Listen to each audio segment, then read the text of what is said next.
Close your eyes and picture the world centuries ago tonight will bring those distant moments back to life, offering a soothing retreat from today's bustle. You rise before the sun. The dark still clings to the tenement walls, the air thick with heat that hasn't even begun to cook yet. Your neighbors stir like a colony of bees bustling in the narrow alleys of the suburb Rome's notoriously lively Reed chaotic district. You've barely wiped the sleep from your eyes when someone's goat screams in the stairwell, and someone else dumps a bucket out the window. Business as usual. But today isn't like most days. Today is a Colosseum day, and that means you need to get moving early unless you enjoy the view from behind a marble pillar, squinting sideways through someone else's armpit. You pull on your best tunic. It's not actually your best. It's the one without holes you patched with fabric stolen from a laundry line 2 weeks ago. It still smells faintly of someone else's olive oil soap, which makes you feel fancier than usual. You've even smeared a bit of ash across your teeth to whiten them. The trend is ridiculous, but well, everyone's doing it. You sling a woven satchel across your shoulder, inside are 2 figs, half a loaf of stale bread, and a single copper coin that won't buy much but might be enough for watered wine if you smile the right way. As you step out into the alley, you're greeted by the rhythmic sound of sandals on stone, mixed with the occasional shout of a vendor, already hawking souvenir scarves and suspicious sausages on sticks. It's not yet dawn, but already the city hums with anticipation. The games today are supposed to be especially grand, sponsored by some upstart senator with ambitions bigger than his toga's hemline. His name slips your mind, but his money certainly won't. You follow the stream of fellow Romans through winding streets. There's a steady migration of tunics and togas, men and women, slaves and nobles' children, trailing behind with wide eyes and sticky fingers. Some carry cushions, others parasols, and a few fools even bring writing tablets either to sketch or to look important. As you approach the Colosseum, it looms over you like a god in stone. The morning light finally crests the rooftops and splashes against the travertine facade. It glows warm and golden, every arch casting shadows like yawns across the ground. You blink up at it, still awed even though you've seen it before. Everyone is every time. It's hard not to be. This is no ordinary building. It's a beast. A 50,000-seat mouth gaping open to swallow Rome whole. You can feel it breathing already, like the pulse of the city concentrates here. Pigeons flutter between the statues of gods and emperors perched in alcoves above, and a few already drop gifts from on high. You avoid eye contact with Mars and keep walking. At the outer gates, officials bark at the crowd. You're herded like sheep through entrances numbered in Latin. Graffiti covers some of the stone's names of past champions, crude doodles, and one remarkably detailed sketch of a lion eating someone who looks suspiciously like your landlord. You're technically not allowed to bring food inside, but that rule applies more strictly to slaves than to nobodies like you. As long as you don't act like you're carrying anything important, no one checks too closely. The crowd thickens as you enter the belly of the beast. The light, dim stone passages swallow you whole torchlit, and echoing with laughter, footsteps, and the occasional clink of armor. You pass a group of gladiators being led in. One of them winks, another looks like he's trying not to cry. Neither bodes well. You finally emerge into the blinding light of the amphitheater's interior. It's dazzling. Tier upon tier of curved stone seating rises around the vast central arena, which for now is quiet and clean, soon to be not either of those. The seats are already half full, the best ones held for senators and vestal virgins who have yet to arrive.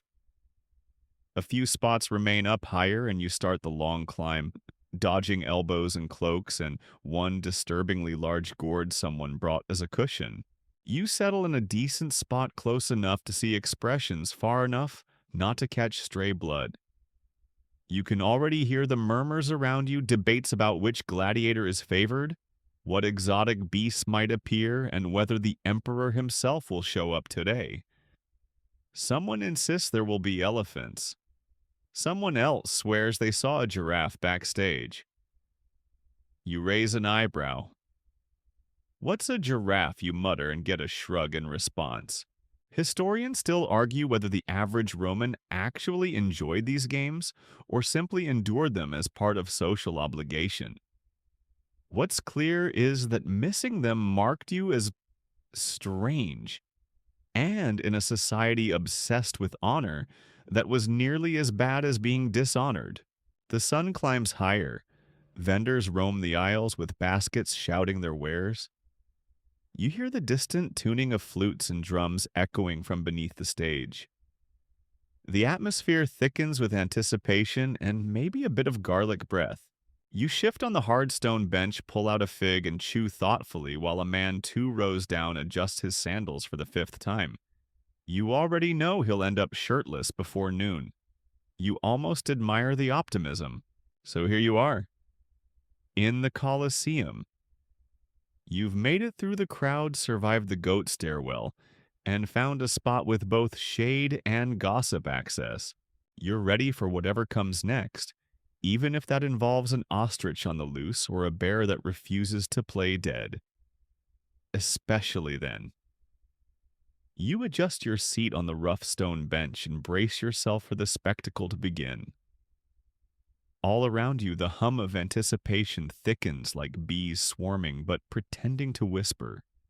The sun casts long golden streaks across the sand of the arena floor, which looks soft but is hiding far more than dust. Beneath it literally lurk trapdoors, pulleys, platforms, and even a few cages. The Colosseum is a machine just as much as it is a monument. A soft horn sounds and you sit up a little straighter. The crowd quiets like someone flipped a switch. You can almost feel the air pause in its motion, and then it begins. First, the opening procession. Not the main act, think of this more like the appetizer before the feast. You watch as figures march into the arena in elaborate costumes, some looking like gods, others like conquered peoples. It's all a bit of theater every empire needs to remind its citizens just how fabulous and unstoppable it is. That's why this procession features fake chariots, golden props, and even someone dressed as the Nile River. Yes, the entire river.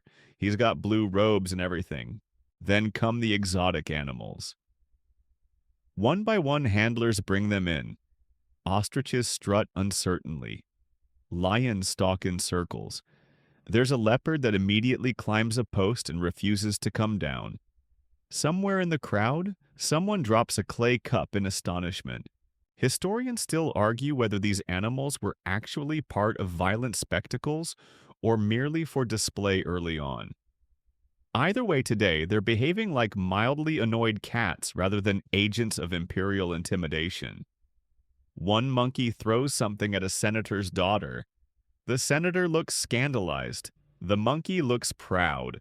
The real noise begins when the beast hunters appear, the venatores. Dressed in light armor and wielding spears, they walk into the arena like it's just another Tuesday. One of them bows dramatically and tosses a rose into the crowd.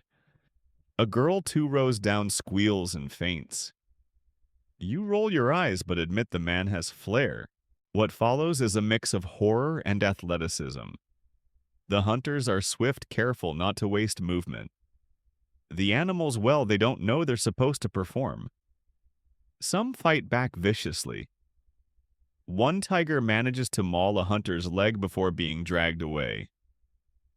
The crowd gasps and then applauds thrilled. A woman near you drops a fig in shock.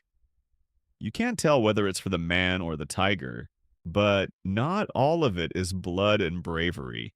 Some acts are pure circus a man rides. 2 zebras, another pretends to tame a lion that's clearly just sleepy. There's even a brief interlude with jugglers and a dwarf dressed as Mars who winks at the Emperor's box, though the Emperor hasn't yet arrived. The Colosseum isn't just a place of death, it's a performance space, a reflection of Rome itself, brutal, theatrical, ridiculous. You can't look away. Between bouts, the arena is quickly raked over. Slaves in tunics sweep the sand, collect dropped weapons, and sometimes other things. There's a brief panic when a wild boar escapes into the aisles, but it's quickly subdued by a group of boys with sticks who will probably brag about it for weeks. Next come the reenactments. You've seen a few before historical battles staged with eerie accuracy. Today's is a naval scene. Yes, naval as in water. The arena was originally designed with underground channels that could flood the stage. Whether those channels were still in use by your time is a matter historians bicker about like rival street vendors, but for the purposes of showmanship, the illusion is enough. A few shallow boats slide out on hidden wheels, men inside them yelling dramatically. The scene is supposedly the Battle of Salamis. You suspect it's actually just an excuse to have shirtless men slap each other with oars? Either way, the crowd loves it. So do you. Then, just as things seem to settle, trumpets sound again, this time deeper, more somber. You feel a shiver ripple through the stands. Everyone knows what comes next. The criminals. You've heard the stories. Men and women convicted of treason, theft, murder. Sometimes real crimes. Sometimes just inconvenient politics are paraded into the arena. They wear plain tunics, their faces a strange blend of resignation and defiance. Today, one man walks in alone. He's accused of impersonating a senator. He does admittedly look the part, bald, smug, and scowling. The crowd jeers. A voice shouts something about taxes. You're not sure what exactly will happen to him, but the presence of a bear in the holding pen doesn't bode well. Historians still argue whether the execution of criminals during the games was meant more as justice or spectacle. What's clear to you watching this man kneel in the sand as a masked figure approaches is that the boundary between punishment and theater here is almost non-existent. There's something deeply Roman about it, a desire to make even the end of life into a pageant. It happens quickly. The crowd reacts like a single body, wincing, gasping, applauding. You look away, or at least you think you do. It's hard to remember. The break afterward is oddly calm. Vendors pass again selling dates and almonds, and someone offers lukewarm wine in a clay jug that looks questionably clean. You buy a handful of nuts and chew thoughtfully, wondering if that man had family in the crowd. To lighten the mood, a group of acrobats performs on the edge of the arena. They leap and twirl and tumble with flair. One almost falls into the animal pen, which would have made this a very different kind of act. You sit back and breathe.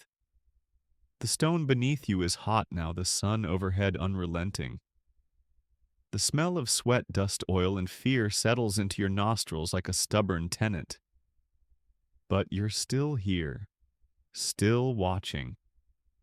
And there's more to come. After all, the main event is still waiting. Now that your stomach has something in it, however questionable the wine, you settle in for what everyone really came to see: gladiators. Real ones this time. None of the comedic swordplay or theatrical flailing from the earlier acts. No, these are the men who've trained for years, sometimes since childhood, to fight, bleed, and if fortune favors them, survive in front of tens of thousands of eyes, including yours. The trumpet blares again, and this time the crowd reacts with an electric intensity. You feel it in your ribs like a drumbeat calling you into the center of something ancient and unrelenting. Everyone leans forward at once like sunflowers chasing blood instead of light. The fighters emerge through opposite gates flanked by attendants holding their helmets. Their gear gleams unnaturally. Someone's polished it within an inch of its life. The men themselves look calm, more or less, though you catch one giving the sign of Fortuna fingers crossed against his chest in a gesture half religious, half superstition. You do it too under your robe.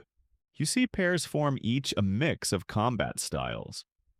One wields a net and trident a retiarius, fast and lightly armored.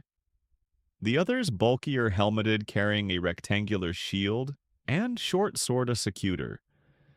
The contrast is part of the draw. It's like watching chess pieces move, except the board is made of sand and the consequences are terminal. One pair circles. The retiarius lashes out with his net, trying to entangle the other's legs. He misses. The secutor lunges, shield raised, but the netman rolls away. This continues for minutes that feel like hours. The crowd roars after each maneuver as though their cheering can bend the odds. Then the moment comes. The retiarius stumbles slightly, his foot catching on a divot in the sand. The secutor strikes clean and hard, his blade slipping under the other man's arm. You hear the breath go out of him from up in the stands. The retiarius collapses, but it's not over. The victor stands above his fallen opponent, looking up at the emperor's box, or where the emperor should be if he's bothered to show up today. The crowd chants arms raised, thumbs flat. You've always heard it was thumbs down for death and thumbs up for mercy, but historians still argue whether it wasn't actually the reverse or if the gestures even mattered at all. Today, mercy wins. The secutor steps back, the attendants rush in, and the defeated is dragged out, probably to recover, or perhaps to be patched up just enough to fight again next month. Retirement plans in this line of work are famously poor. Between matches, you overhear a conversation behind you. Two older men debate the merits of different gladiator schools. One swears by the ludus magnus, claiming its fighters move like gods. The other praises a lesser-known school from Gaul, insisting their exotic style catches opponents off guard. You pretend not to listen, but quietly file away the names for the next time you're placing bets. There's more pageantry now. A parade of junior gladiators, barely more than boys, marches in to wild applause. They don't fight today, they're here to be introduced. You wonder if some of them will ever see real combat or if they'll be fed to lions before they get the chance. Rome's priorities, you've learned, are flexible. One of the younger ones winks at the crowd. A woman 2 seats down fans herself furiously. Gladiators, it seems, are the influencers of your age, adored, followed, occasionally killed off mid-season. A group of Dimicheri gladiators with 2 swords enter next. No shields, just 2 blades and bravado. Their fight is faster, more elegant, like a violent dance. Sparks fly when metal clashes and you flinch instinctively as one nearly takes the other's ear off. A few rows down, a child bursts into tears. His father hands him a honeyed fig and keeps watching. Your seat is getting uncomfortable again. Stone benches don't soften over time, but you've learned to shift your weight and stretch your legs just enough. At least you're not in the upper ring where the poorer spectators sit shoulder to shoulder, squinting down like pigeons on a rooftop. From what you've heard, the smell up there could make a gladiator retreat. Back in the arena, another duel ends. This time the loser does not move. There is no call for mercy. The victor raises his weapon high and walks in a slow circle, soaking in the applause like warm wine. A trail of red follows him, but no one seems particularly surprised. You're not sure how you feel. There's awe and nausea, and something else you don't name. A brief intermission allows musicians to play a pan flute, a drum, a couple of off-key horns. It's meant to soothe, to distract. One performer juggles apples while balancing on a goat.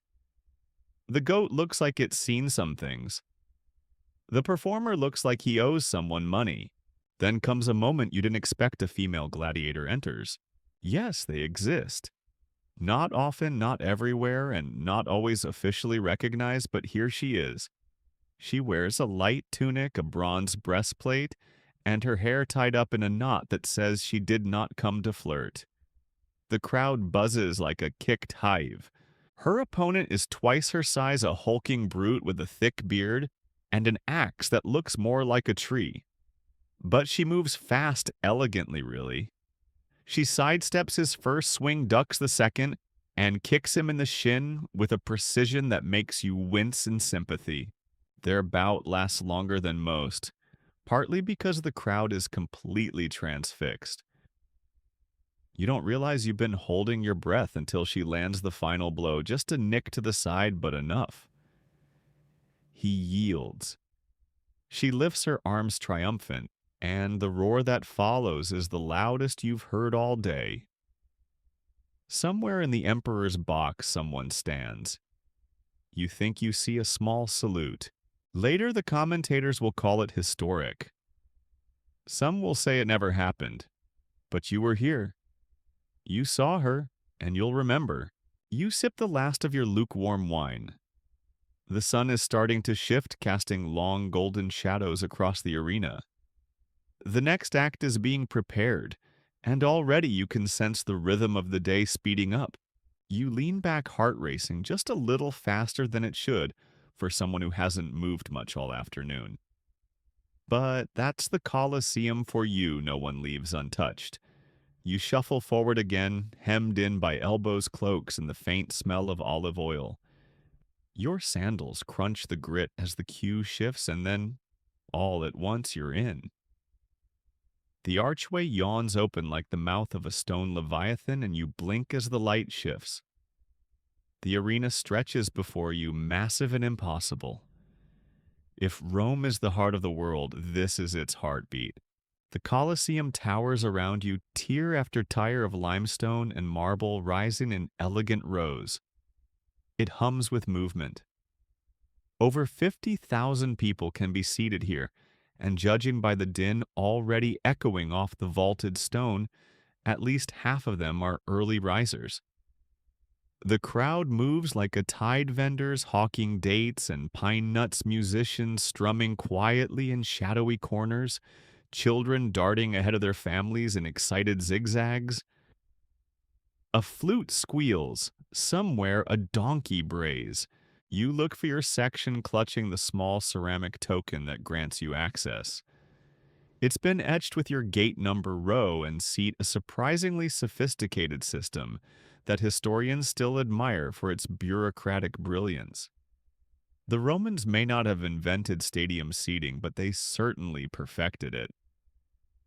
Of course, it helps when you have the labor of thousands of enslaved people at your disposal, including Greek engineers who knew a thing or two about acoustics.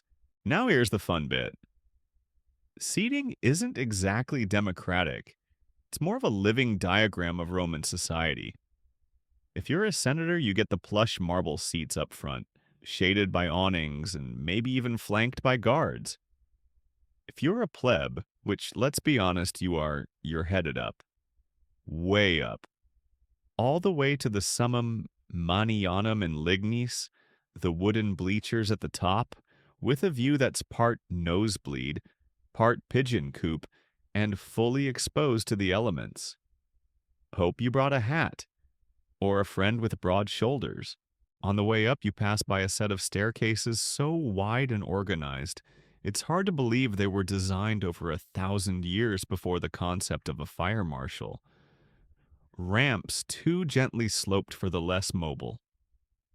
It's oddly considerate for a civilization that still crucifies people. The interior walls are lined with faded frescoes and carved graffiti. Gladiator names, hearts pierced by arrows, crude doodles of someone who may be the emperor with a donkey's rear. You pass a particularly poetic inscription, Flamma Secutor 34 Victories Loved by Girls. Flamma was a real gladiator, actually one who was offered freedom multiple times and refused it. Historians still argue whether he was incredibly loyal, incredibly brainwashed, or just really liked the applause. You finally reach your tear breath shallow from the climb. The air is thinner here, both in oxygen and in manners. The smell is more fermented sweat sweet wine and last week's lunch packed in someone's satchel. You find your seat a slab of sun-warmed stone, smoothed down by centuries of shifting behinds. The view is staggering. The arena floor below is golden with sand, with trapdoors just barely visible. Ropes and pulleys groan somewhere underneath. Yes, they have an entire labyrinth beneath the stage, complete with lifts cages and mechanical devices. It's like a deadly pop-up book. You squint down at the podium where the editor, the sponsor of the games, will soon appear. Maybe he's a politician hoping to win favor, or maybe just a fabulously wealthy patrician showing off. Either way, he's footing the bill for today's blood and theater. Imagine paying for an elephant and a tiger to fight just so people will vote for you. And you thought modern campaigning was weird. Before the games begin, there's still time to people watch. A noblewoman arrives fashionably late, her braided hair pinned with pearls. She's escorted by guards who part the crowd with bored menace. A seller waddles by arms heavy with stuffed dormice roasted in honey, today's overpriced arena snack. Two teenage boys try to balance cups of watered wine without spilling, failing immediately. The awning above the velarium flaps like a lazy sail. Operated by sailors from the Navy, it's a complex rigging system that shades the rich and leaves everyone else mildly sunburned. You glance up at the tangled ropes and wonder if anyone's ever been decapitated by a falling beam. Probably. This is Rome. This, below a small team of slaves, rakes the sand into crisp patterns, smoothing away last night's rehearsal or yesterday's performance. They work quickly, avoiding the trapdoors with practiced steps. Somewhere nearby, a lion roars, not the theatrical kind, the real whiskered kind. And suddenly the whole crowd stills. It's coming. The opening fanfare, the parade, the rumble of thousands holding their breath in expectation. It's a marvel, really, how a society that also uses urine to bleach clothes manages to pull off this level of coordinated grandeur. You're here at the height of imperial spectacle, elbow to elbow, with bakers, blacksmiths, merchants, and midwives all craning their necks to see who lives, who dies, and who manages to look stylish while doing either. And just when you start to wonder how this day could get stranger, someone's dog. Because yes, someone always brings a dog, decides to howl in harmony with the lions. The timing is impeccable. The crowd laughs. You do too. And for a moment, under this blue Roman sky, life feels oddly familiar. Chaotic, loud, curious, and very, very alive. The trumpets blare clear and metallic, echoing off the tiers like divine thunder, and you sit up straighter. This is it. The Pampa, the grand procession that marks the official start of the games. Think of it as the overture to a symphony of spectacle. The crowd buzzes louder now, a rising wave of anticipation. Even the sun seems to perk up, casting a theatrical glow across the arena's golden floor. Down below, the gates swing open, and in marches the parade. Leading the way, a column of musicians in tunics dyed a dusty crimson, beating curved horns that coil around their torsos like bronze snakes. Their rhythm is martial, proud, and just a little chaotic, because rhythm is hard to maintain when your sandals are flapping. And one of your fellow horn players clearly had too much wine for breakfast. Next comes the editor of the games, seated in a gilded chariot pulled by white horses with dyed manes. Today they're pink, though yesterday they were blue. Apparently, dyed horsehair is all the rage among Rome's event planners. He raises his hand like a benevolent god, waving at the people who will judge his generosity based on how thoroughly entertained and horrified they are by sundown. His name is shouted by the crowd, half out of loyalty and half in hopes of being seen. Networking Roman style.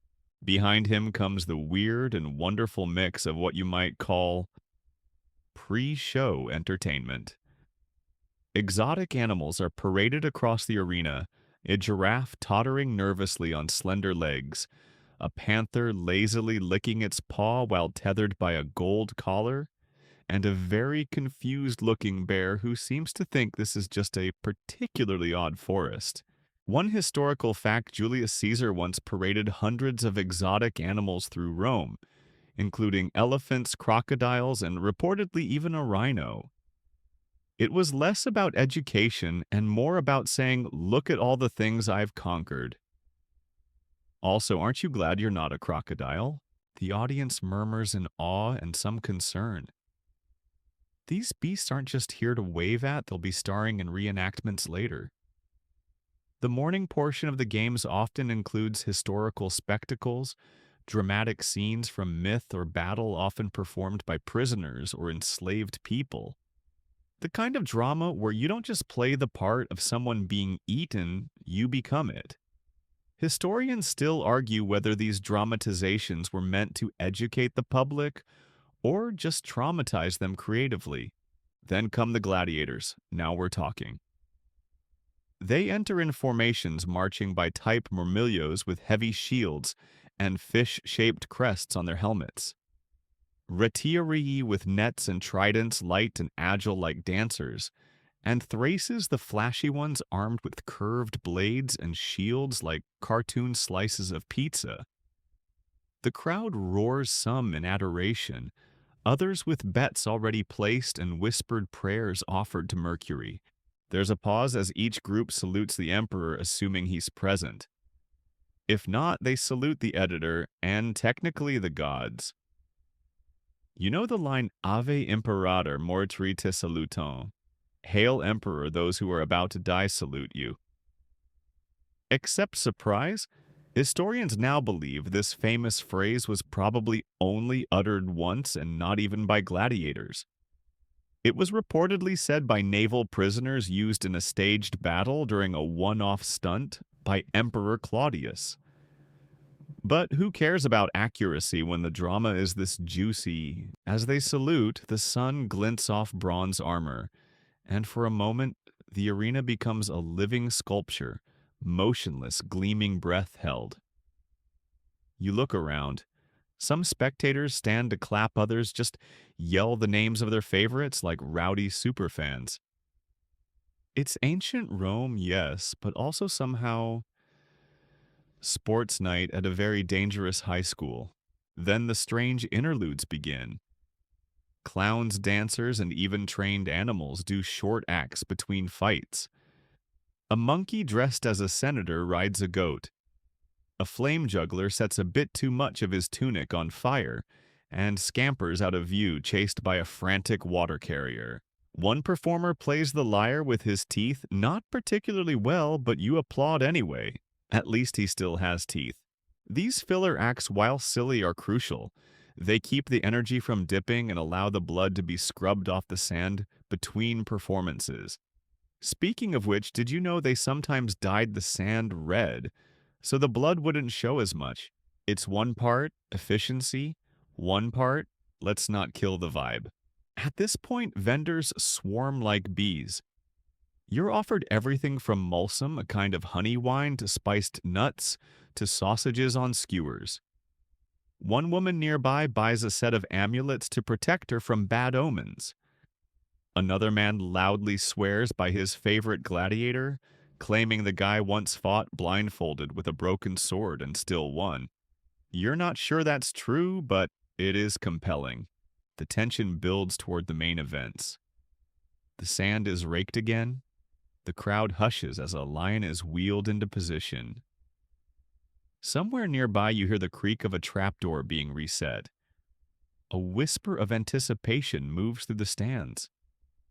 You can feel the arena inhale, and suddenly you realize this isn't just entertainment. It's a ritual, a carefully orchestrated dance of life and death spectacle and silence, glory, and gore bound together by spectacle and showmanship. For the people of Rome, it is religion. Politics, patriotism, and therapy all in one chariot-shaped package. As the final trumpet sounds and the gates begin to open for the first match, you lean forward instinctively. You're part of it now, part of the rhythm, the tension, the strange and terrible joy of a society that has made blood its theater and called it peace.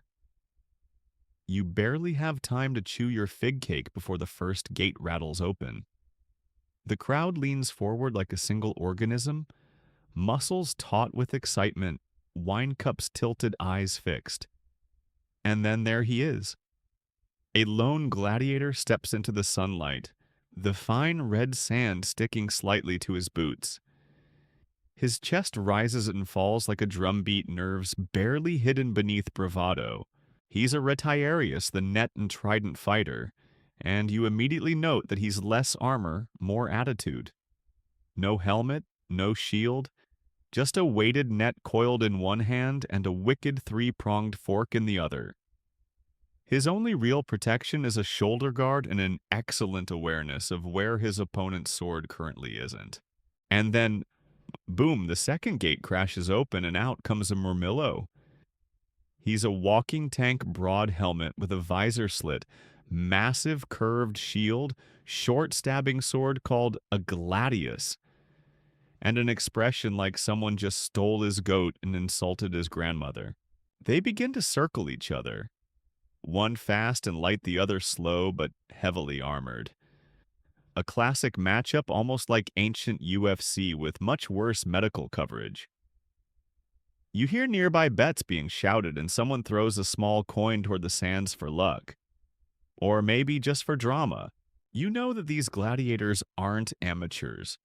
Many are professionals trained in ludi or gladiator schools. One mainstream historical fact, the most famous of these schools, was in Capua, where Spartacus trained before his famous rebellion. And while he gets the most press, many of his fellow fighters were just as skilled, just less lucky with their PR. They clash. The retiarius flings his net, aiming to entangle. The murmillo deflects with his shield and lunges. The net misses, and now it's chaos dust, shouting the slap of leather soles, the chink of metal on bronze. You forget to breathe. And then it happens. The murmillo lands a hit. Not a fatal one, just enough to stagger the lighter fighter. He reels, falls, scrambles back to his feet with one sandal askew. The crowd gasps, and that's when something weird happens. A man dressed as Mercury the messenger god skips across the arena with a wand in hand. Not part of the fight. Just a mime with a job. This Mercury figure will be important later. His real purpose is post-match he tests fallen fighters for signs of life. Because in Rome, nothing says efficient healthcare system like a man poking you with a stick to confirm you're dead. For now, though, the fight rages on. And here's the strange bit: gladiators didn't always fight to the death. In fact, most matches ended with both fighters still breathing. These were expensive investments, trained athletes with value, not disposable entertainment. Historians still argue whether the thumbs down means death trope is even true. Some suggest that thumbs up meant sword up, and thus death, while thumbs hidden inside the fist might have meant mercy. The retiarius gains ground. He's faster weaving, jabbing. His net snags the murmillo's foot and sends him stumbling. The crowd erupts, half in cheers, half in groans, depending on their wagers. Then a pause. The murmillo is on one knee and the retiarius stands over him. The moment of judgment. All eyes turn toward the editor of the games. He raises a hand, and then a thumbs. Sideways, you squint. Hard to say, but the fight continues. Mercy granted for now. The fighters bow to the crowd and retreat through opposite gates. You breathe again. The next match is already being prepared. Meanwhile, some audience members stand and stretch. Others chat excitedly about the last blow, comparing it to some legendary match they half remember from 3 summers ago. You overhear someone say they once saw Lanesta gladiator trainer bet his own house on a Thraex who sneezed mid-swing and still won. In between matches, more filler acts. A dwarf juggles apples while riding a pig. Two acrobats perform backflips off a moving chariot, barely avoiding a goose that's wandered onto the sand. The goose is unimpressed, and now it's time for the Venaciones animal hunts. The audience settles into a different kind of anticipation. The tone changes. The excitement becomes more tense, more primal. A group of Venatores, trained animal fighters, enters armed with spears and short bows. Across from them, gates open slowly to reveal a pair of lions, sleek and golden eyes narrowed. There is a hush. The lions pad forward, tails twitching. These hunts are stylized, ritualized. The goal is more about bravery than slaughter. Still, animals often die. A fringe fact. Some emperors like Commodus were said to participate in these hunts themselves, claiming divine skill. Commodus allegedly killed 100 lions in a single afternoon. With a little help, and possibly a generous scorekeeper, the fight begins. Arrows fly, the lions leap. One Venator drops his weapon but recovers with such flair that the crowd erupts in applause. Drama counts as much as danger here. Another fringe detail, some Venaciones featured more absurd creatures. Ostriches, giraffes, even porcupines. There's even a questionable report of a man fighting a whale, though how you get a whale into an amphitheater is beyond logistics, it's pure Roman ambition. The lions are eventually subdued, not killed. The crowd appreciates mercy, especially when it comes with a good performance. A boy behind you is crying, though. Turns out one lion looked like his dog. Cleanup crews enter scraping sand, smoothing the arena like a painter prepping canvas. Gladiators are up next again. And just when you think you've seen it all, a door opens, and out walks a Dimachorus, a rare type of fighter, wielding two swords. He's flashy quick and clearly knows how to play to the crowd. He twirls one blade, kisses the other, and points both at the sky. His opponent, a heavily armored secutor helmet, smooth like a bullet designed to prevent the Rhetorius from hooking with a net. Not that nets are involved now, but it's a stylish choice. This match is fast, brutal, and balletic. Blades flash, boots slide. The crowd yells out advice like bad sports coaches. Go for the leg shield up. Watch out for the other sword. Not helpful, but deeply Roman. Again, no death, just blood and a lot of noise. You sip your wine. Your fig cake is long gone. Your tunic is a bit dusty. And you realize you're having a great time. As the fighters exit to roaring applause and a few thrown laurel leaves, you shift on the stone bench and realize you've been sitting for hours and still haven't seen the main event. That's Roman entertainment for you, epic in length, unbothered by your lower back pain. You stretch your legs, casually brush off the crumbs of your neighbor's lentil loaf, and glance up at the sky. The sun is beginning to slide past its zenith, bathing the top rows in amber light. It's a good time for the most dramatic act of the day, because now the executions begin. Yes, the lunchtime intermission is not for snacks. It's for state-sponsored capital punishment. And not just any kind. These are theatrical, over-the-top, morality tale-style executions, staged as cautionary entertainment. Perfect for digesting your pickled dormice. The condemned are marched in criminals, prisoners of war, the occasional unlucky scapegoat accused of offending an emperor's ego. You see one man dressed in a wolfskin roped to a wooden frame. The man beside him is painted gold and wearing wax wings. It doesn't take long to figure out what play they're staging. Romulus and Icarus meet your very final curtain call. That's the thing about Roman executions. They're rarely just a matter of lopping off heads. They go full Shakespeare with props. A mainstream fact, these executions were called damnatio ad bestias, condemnation to the beasts. But that name barely captures the creative cruelty. People weren't just thrown to lions, they were made part of mythological reenactments, designed to humiliate, moralize, and horrify. Sort of like dinner theater, if dinner theater included bears and live volcano simulations.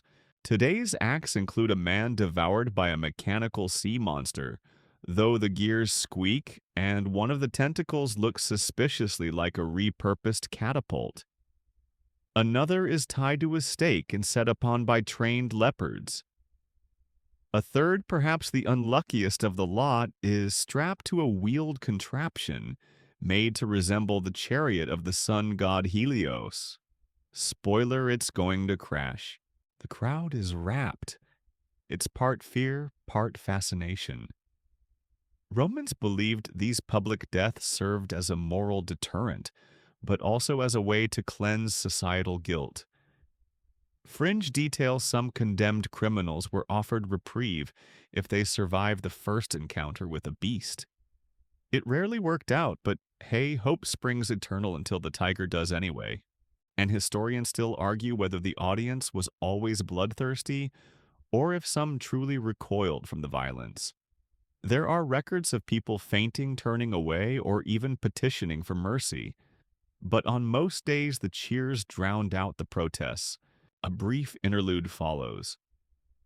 More acrobats, more jugglers this time. One drops a flaming hoop, and everyone collectively pretends it didn't happen. Someone in the crowd begins selling slices of honeyed barley pie.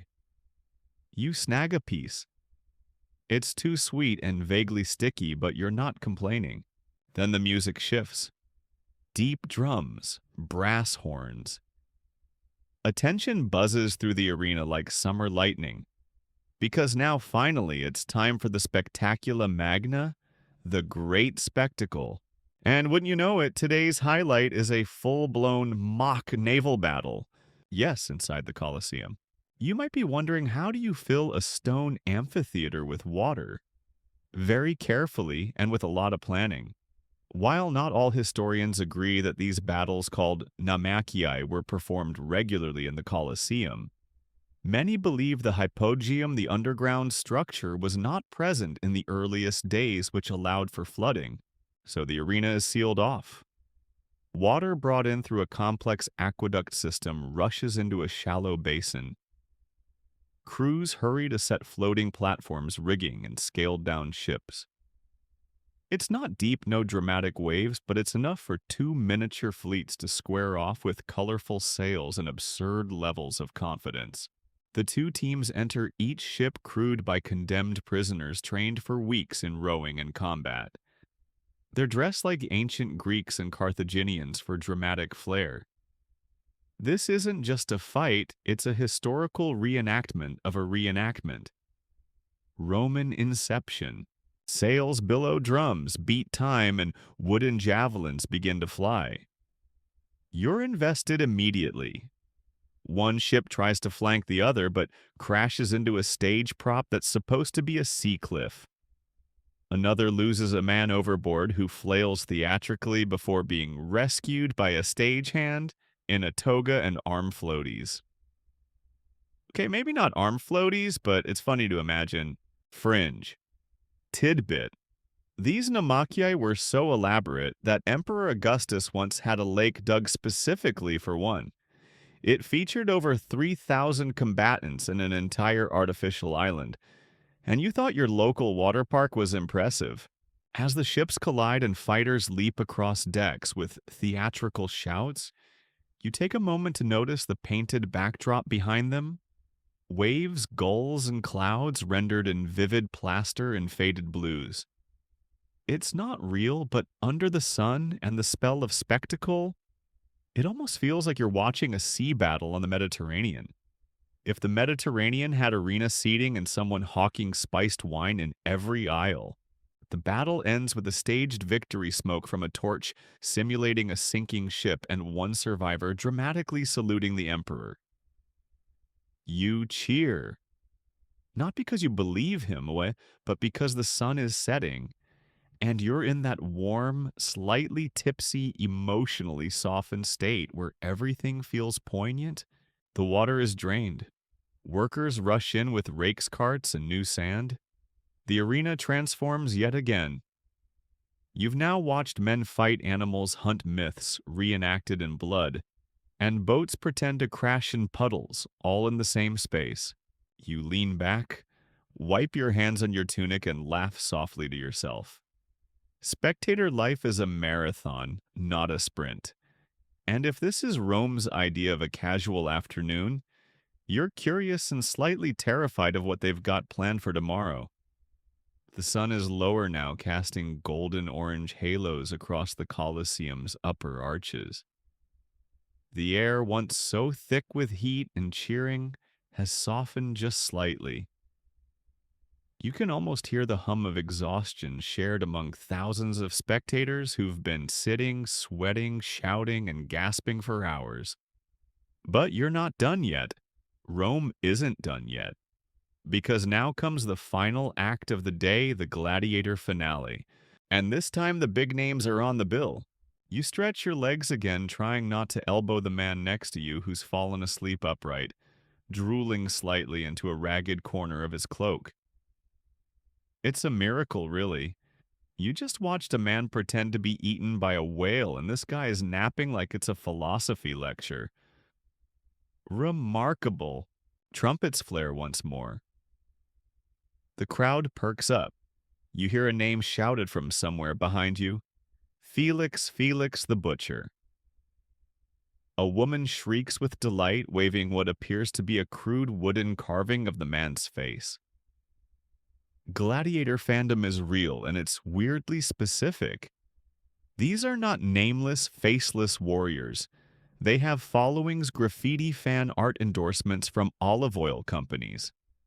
Some are household names. Some get more love than the local senators.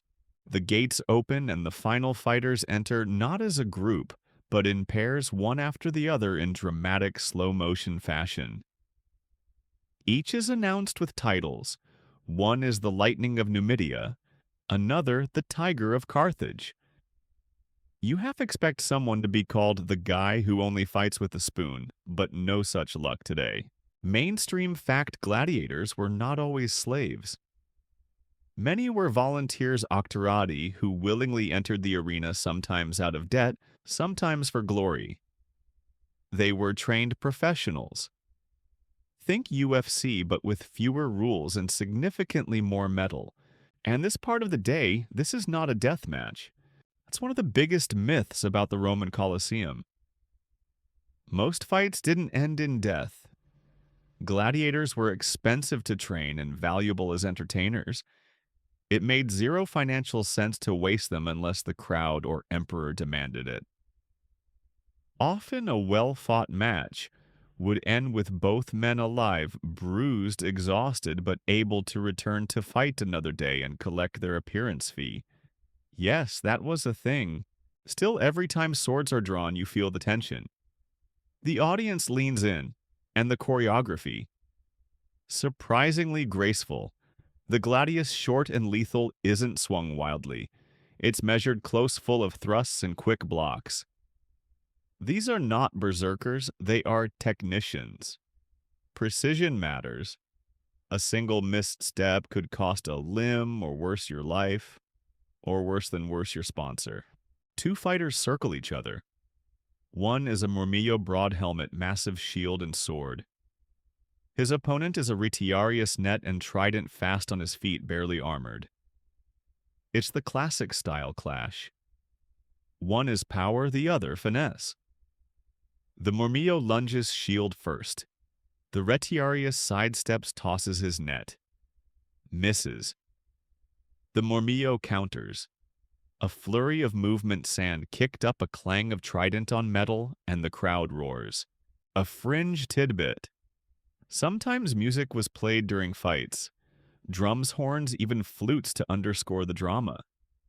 The whole event had a score like a very stabby musical. The Murmillo wins, but not decisively. He knocks the net fighter down, blade at his throat. then pauses, looks up. Here's the moment you've heard about Paulus Verso, the emperor's verdict. Thumbs up or thumbs down. Except plot twisted historians still argue whether the gestures were actually used that way. Some say thumbs up meant death. Others say it meant mercy. Still others suggest it wasn't the thumb that mattered at all, but the hand's position. Open, closed, waving, pointing. So much for cinematic clarity. Today, mercy is granted. The crowd applauds as the retiarius is helped to his feet. He limps away alive to fight another day. The Murmillo lifts his sword in salute and you find yourself clapping. Maybe it's the thrill or maybe the shared moment of collective breath holding. Whatever it is, it's oddly satisfying. More pairs fight. A duo with matching lionhide capes. A woman gladiator, yes, they existed facing off against a towering brute with a spiked club. She dodges, dances, taunts, and then wins. Her name will be on walls tomorrow, scratched into tavern beams with charcoal and pride. Another fringe tidbit: victorious gladiators often received palm branches, and if especially favored, golden coins tossed down like confetti. Not bad for a day's work, assuming you weren't disemboweled in the process. The last match ends with a tie. Both fighters collapse at once, arms around each other like drunken friends. The crowd laughs, moved by the absurd poetry of it all. The emperor gives a lazy clap. The sun dips low, coloring the arena in peach and rust. Shadows stretch across the sand. Cleanup crews hurry back in. They rake the dirt, collect dropped weapons, and drag away the odd sandal or broken spear tip. Someone starts sweeping the upper stairs with a bundle of reeds. You take one final look at the arena floor, now just a quiet bowl of trampled earth, scarred and softened. It's hard to believe what this space just held. Animals, executions, battles, myth, survival.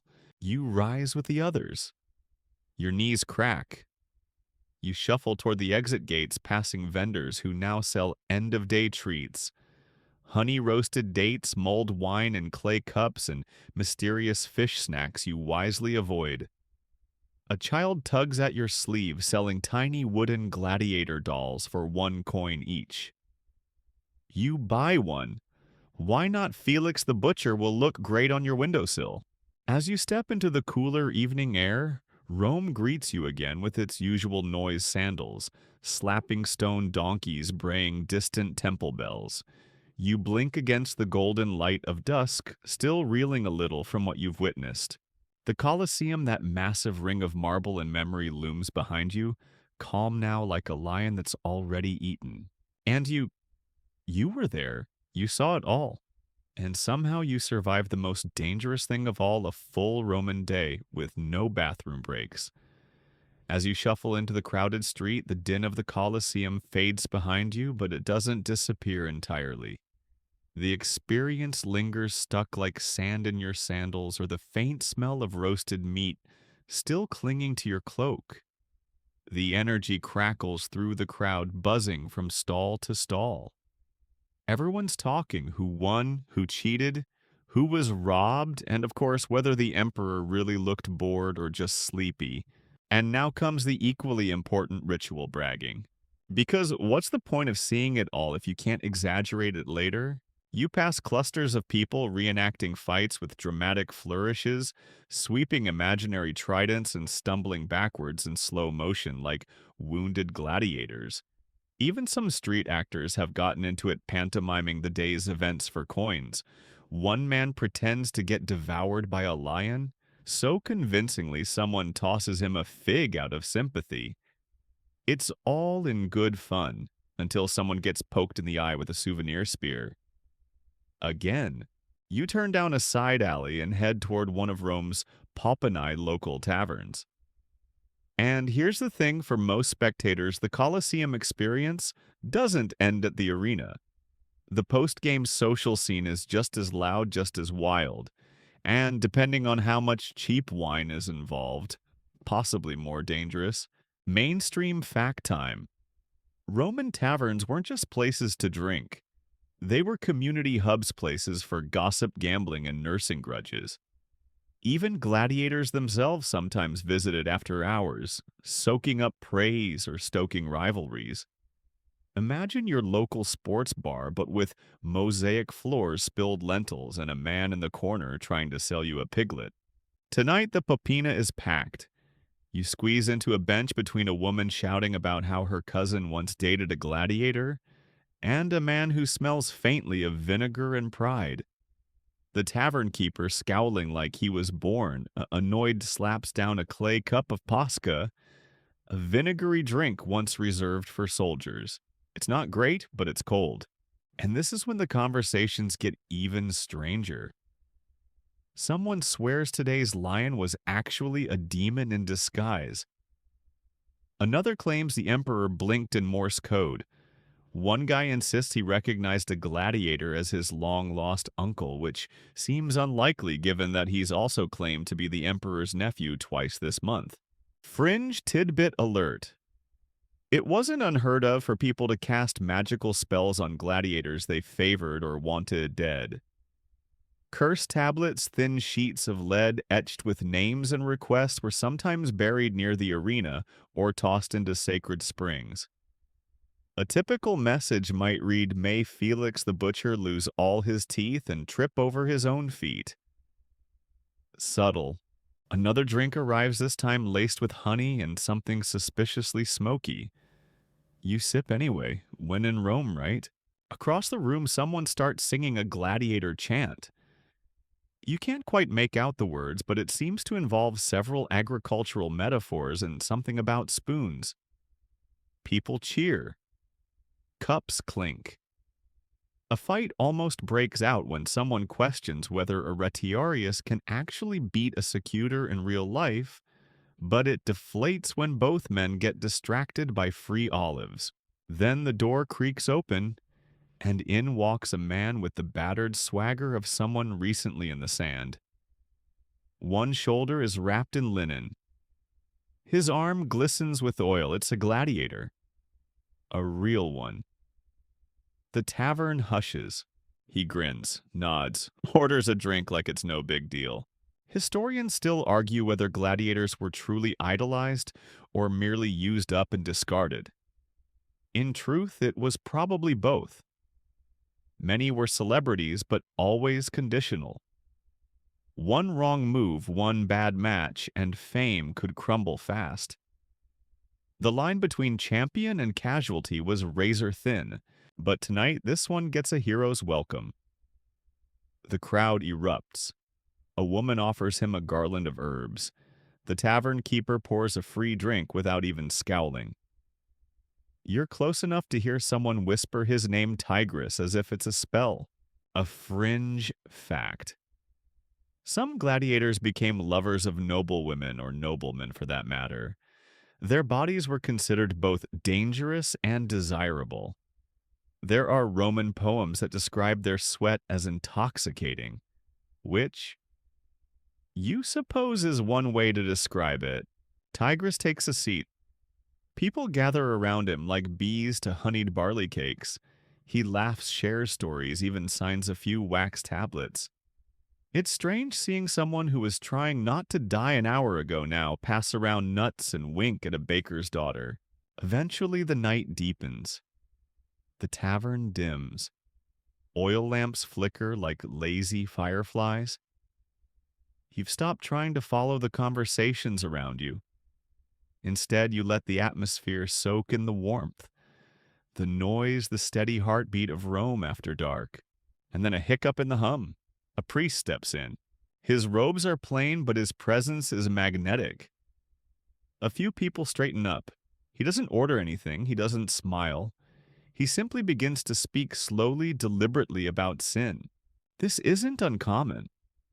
Religion is woven into every part of Roman life, even taverns. And gladiator games. Oh, they're steeped in ritual. From the Munera offerings to the dead to the priest-blessed weapons, every bout has religious weight. Life and death aren't just spectacle, they're cosmic theater. The priest warns that Jupiter frowns on excessive bloodshed. He speaks of omens and punishment. He mentions a dream someone had about a two-headed lion. You sip your drink and pretend not to listen, but you do. Everyone does. Eventually he leaves. The room exhales. And just like that, the stories resume. One man claims the priest is secretly a retired gladiator.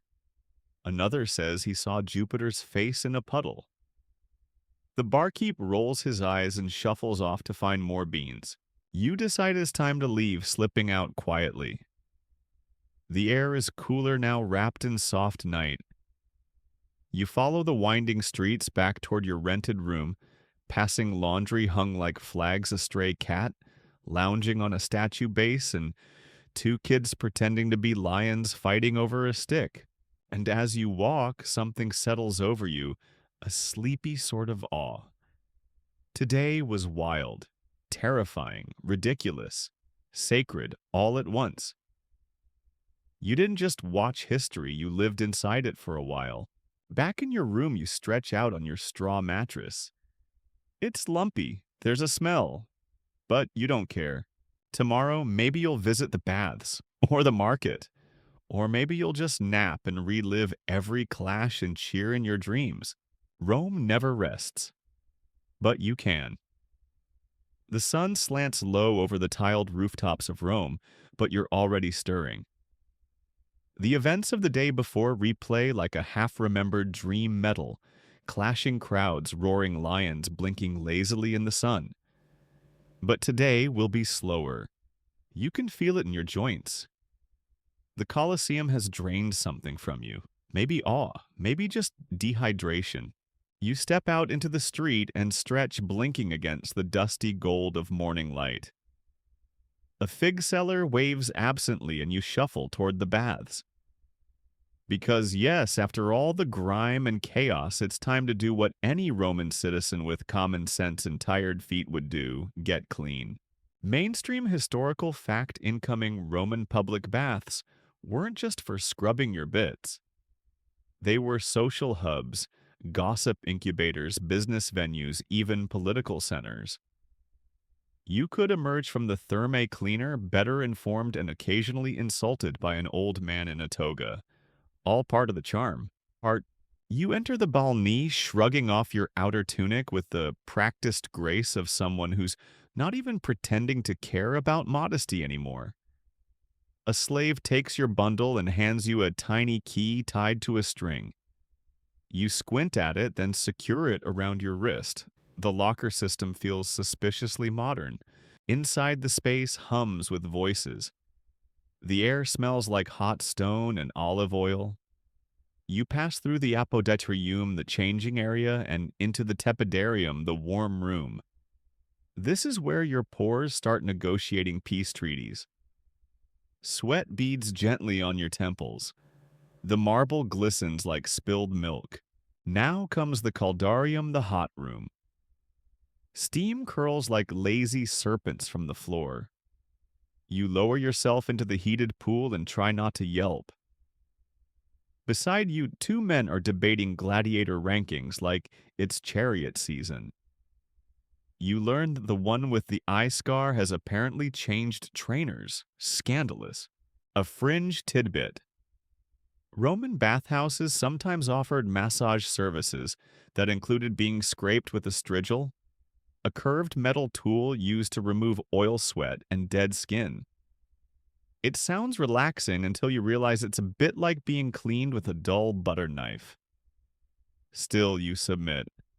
The man wielding the strigil has arms like marble columns and a smile that suggests he enjoys this. You emerge pink and slightly exfoliated. Next stop, the frigidarium, the cold plunge. It hits you like a slap from Neptune himself. You gasp, you flail, you question every decision that led you to this moment.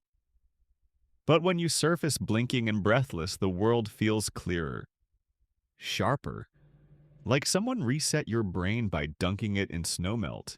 After toweling off with a scrap of cloth that's more suggestion than textile, you make your way to the lounging area. Reclining couches, fruit trays, wine diluted with just enough water to avoid hallucinating Saturn. Life suddenly feels luxurious.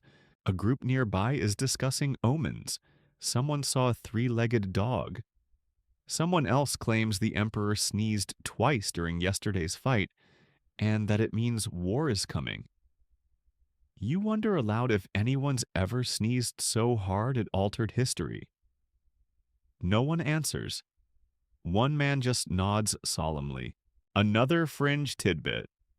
Some Romans believed that sneezes were divine messages like little puffs of prophecy from the gods. Bless you. No bless Jupiter for sending a warning about spoiled lentils or impending shipwrecks. As the day slips by in warm haze, you reflect on the strange rhythm of Roman life. Violent one moment, serene the next. Bathhouses next to temples and temples next to brothels, all layered like strata of civilization. And always beneath it a deep need to belong, to be seen, remembered, whispered about. Historians still argue whether the baths were true democracies of cleanliness or just another theater of class performance. Slaves came to wash their masters, politicians came to overhear conspiracies, and the poor, well, sometimes they came just to watch and dream. You towel off again. The wine has made you sleepy. Time to step back into the streets. Outside the city sings its midday lullaby vendors, hawking hot chickpeas donkeys, braying like tired philosophers, sandals slapping stone. You consider stopping for a bite, but your stomach reminds you of yesterday's suspicious fig pastries. Instead, you wander. You pass a temple where acolytes chant in a language older than brick. You glimpse a small statue tucked in a wall-mesh Venus arms, outstretched, eternally welcoming, and just a bit smug. You think about how many feet have worn the steps smooth here, how many eyes have looked up and hoped. As you walk, you catch snatches of conversation. A girl reciting Virgil a man, bargaining for garlic. A boy boasting about having touched a gladiator's elbow. The smells shift: garum sauce, baking bread, horse sweat incense. Rome's perfume. You duck into a shaded archway and watch the city move. Everything flows. You've come to understand that life in Rome isn't about consistency, it's about spectacle. Whether in the arena or the bathhouse or just a simple alleyway argument about whose goat sings better, the Romans know how to perform. A dog trots past tail wagging, followed by a goose who clearly believes it's in charge. Somewhere a bell tolls. You smile. Later you'll return to the Colosseum. Not to see blood, but to witness its ghost. They say when the sun sets just right, the shadows of gladiators flicker across the stone. Some believe the arena remembers every cheer, every death, every moment. Someone stood in the sand and thought, let them remember me. You turn toward your lodging, heart full, skin-scrubbed senses humming. Rome has more in store, but for now you let it go quiet. You wake the next morning still glowing faintly from your trip to the baths. Maybe it's the olive oil. Maybe it's the way the strigil practically peeled your soul off. Either way, your legs ache a little less, and the city seems quieter, just slightly, as if it knows you've become a little more Roman overnight. Today, you're ready to go behind the scenes. You've seen the Colosseum as a fan. Now it's time to go where most spectators never step the belly of the beast. Literally. The underground chambers, the lifts, the trapdoors, the backstage chaos that powers the spectacle. You start by wandering the outer corridors again, past vendors hawking stale buns and off-brand laurel wreaths. One kid tries to sell you what he swears is a real tooth from a gladiator. You decline gently and make a mental note to wash your hands later. Twice. Through a quiet archway near the base, you're led in by a man with a lantern and a voice like gravel soaked in vinegar.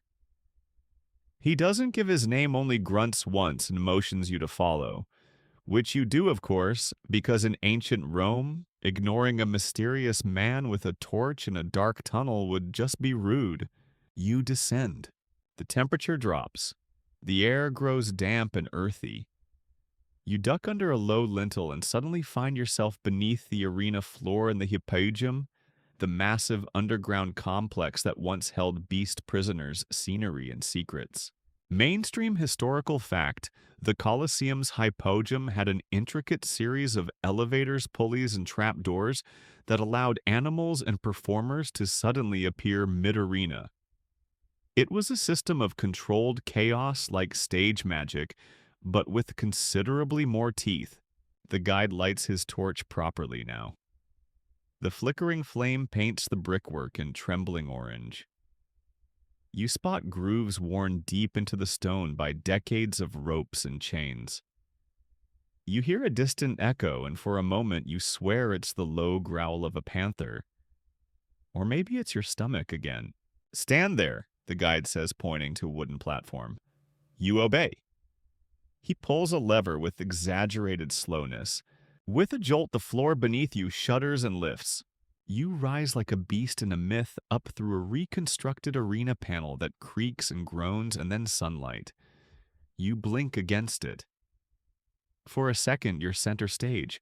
You imagine it a prisoner blinking in terror, a lion poised to pounce the crowd, baying above like a sea with teeth. And then gone. The platform lowers again, and you're back in the dark. One quirky fact: the Colosseum sometimes staged elaborate mythological reenactments involving real death. For instance, they once recreated the story of Icarus by launching an unfortunate man with wax wings into the air. He did not fly. He definitely did not survive. But, oh, the audience loved it. You walk further into the Hippodrome, passing holding pens once used for elephants.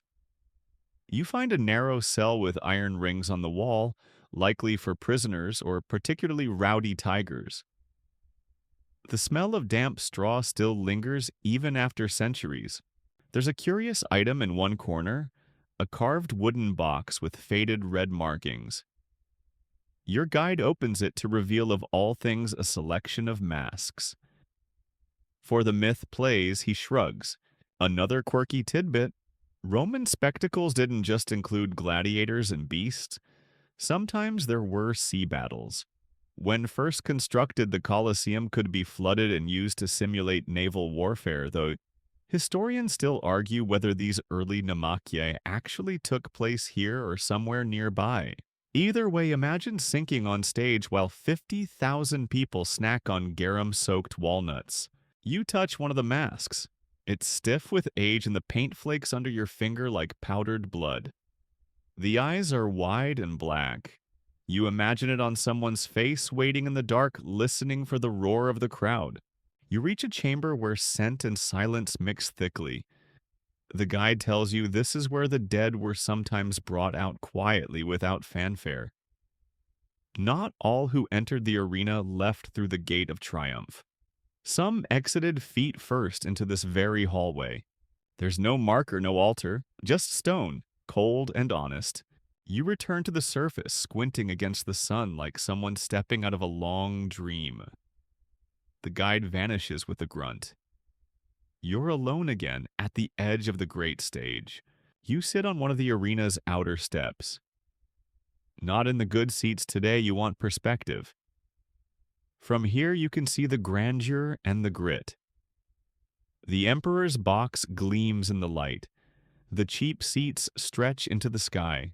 Somewhere a man begins sweeping discarded nutshells from the tiers. He hums a tuneless song. The Colosseum exhales. You reflect on what you've seen: a machine of marvel and mortality powered by human ingenuity and human cruelty. It is both temple and slaughterhouse, theater and executioner. And beneath it all those tunnels winding like veins under skin. A woman nearby mutters that she dreamed of a lion last night. Her companion crosses himself. You wonder how many Romans believed the arena was haunted. How many still do? Historians still argue whether the Colosseum was meant more for control or entertainment. Was it bread and circuses to pacify the restless masses, or a display of Rome's unshakable power? Probably both. Because nothing says civilization like a lion wearing bronze armor leaping through a hoop of fire. As you rise and dust yourself off, you look back one last time. The arena yawns wide, sun pouring in through the broken arches like molten gold. Somewhere below, something stirs in the dark. Not a ghost, just memory. You walk away, your shadow stretching long behind you. You leave the Colosseum, but not for long. Because now it's time to experience the real Roman VIP life. Not just the seats of the elite, but the full experience, access, gossip, indulgence, and influence. And spoiler alert, it doesn't involve waiting in line or spilling honeyed figs on your toga while shouting at a lion. This morning, you're not a regular pleb. You're someone with connections. Maybe not a senator, but someone who knows one, maybe your cousin's friend's uncle who once oiled Hadrian's marble bust. Close enough. You start by skipping the public entrances entirely. A discreet side door opens to let you into the Manianum Primum, the section reserved for the Roman elite. You're ushered in by an attendant who smells faintly of rose oil and impatience. The marble steps are smoother here, as if even the stone knows who walks on it. You sit. The cushions are better. Not good necessarily, this is still ancient Rome, but better. You don't have to lean forward to see. No pillar in your way. You're directly in front of the action, close enough to see the dirt kicked up by a gladiator's heel and the anxious twitch in a lion's whiskers. Mainstream historical fact. The Roman Colosseum was rigorously divided by social class. The closer you sat to the arena, the higher your rank: senators, equestrians, priests, vestal virgins. The plebs way up top in the sun with the pigeons. And the gossip. Oh, it flows like watered-down wine. Who bribed their way to that prime seat? Who's scandalously absent? Whether the emperor will make a dramatic appearance today or send a representative because his sandals got damp, someone near you fans themselves with a carved ivory paddle. Another bites into a fig with exaggerated delight. And a man 2 seats down loudly proclaims that his neighbor, who is currently napping, once tried to smuggle goat cheese into the temple of Vesta.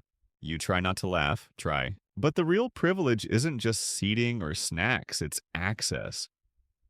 A servant bows and invites you to step into a shaded viewing chamber tucked behind the podium wall. It's small but opulent. The floor mosaics depict victories over Gauls. There's a tray of pomegranates, a small brazier puff sweet smoke. You're handed a scroll. It's today's match program, though. Program is a generous word. More like a list of the condemned. You read through it. A few names catch your eye. A Thracian, a runaway slave, a condemned actor. Yes, really, and a woman who allegedly poisoned her husband by accident, with mushrooms. You glance back at the arena. The sand is being raked smooth. The gate to the animal pens creaks. Something big is pacing behind it. One quirky fact.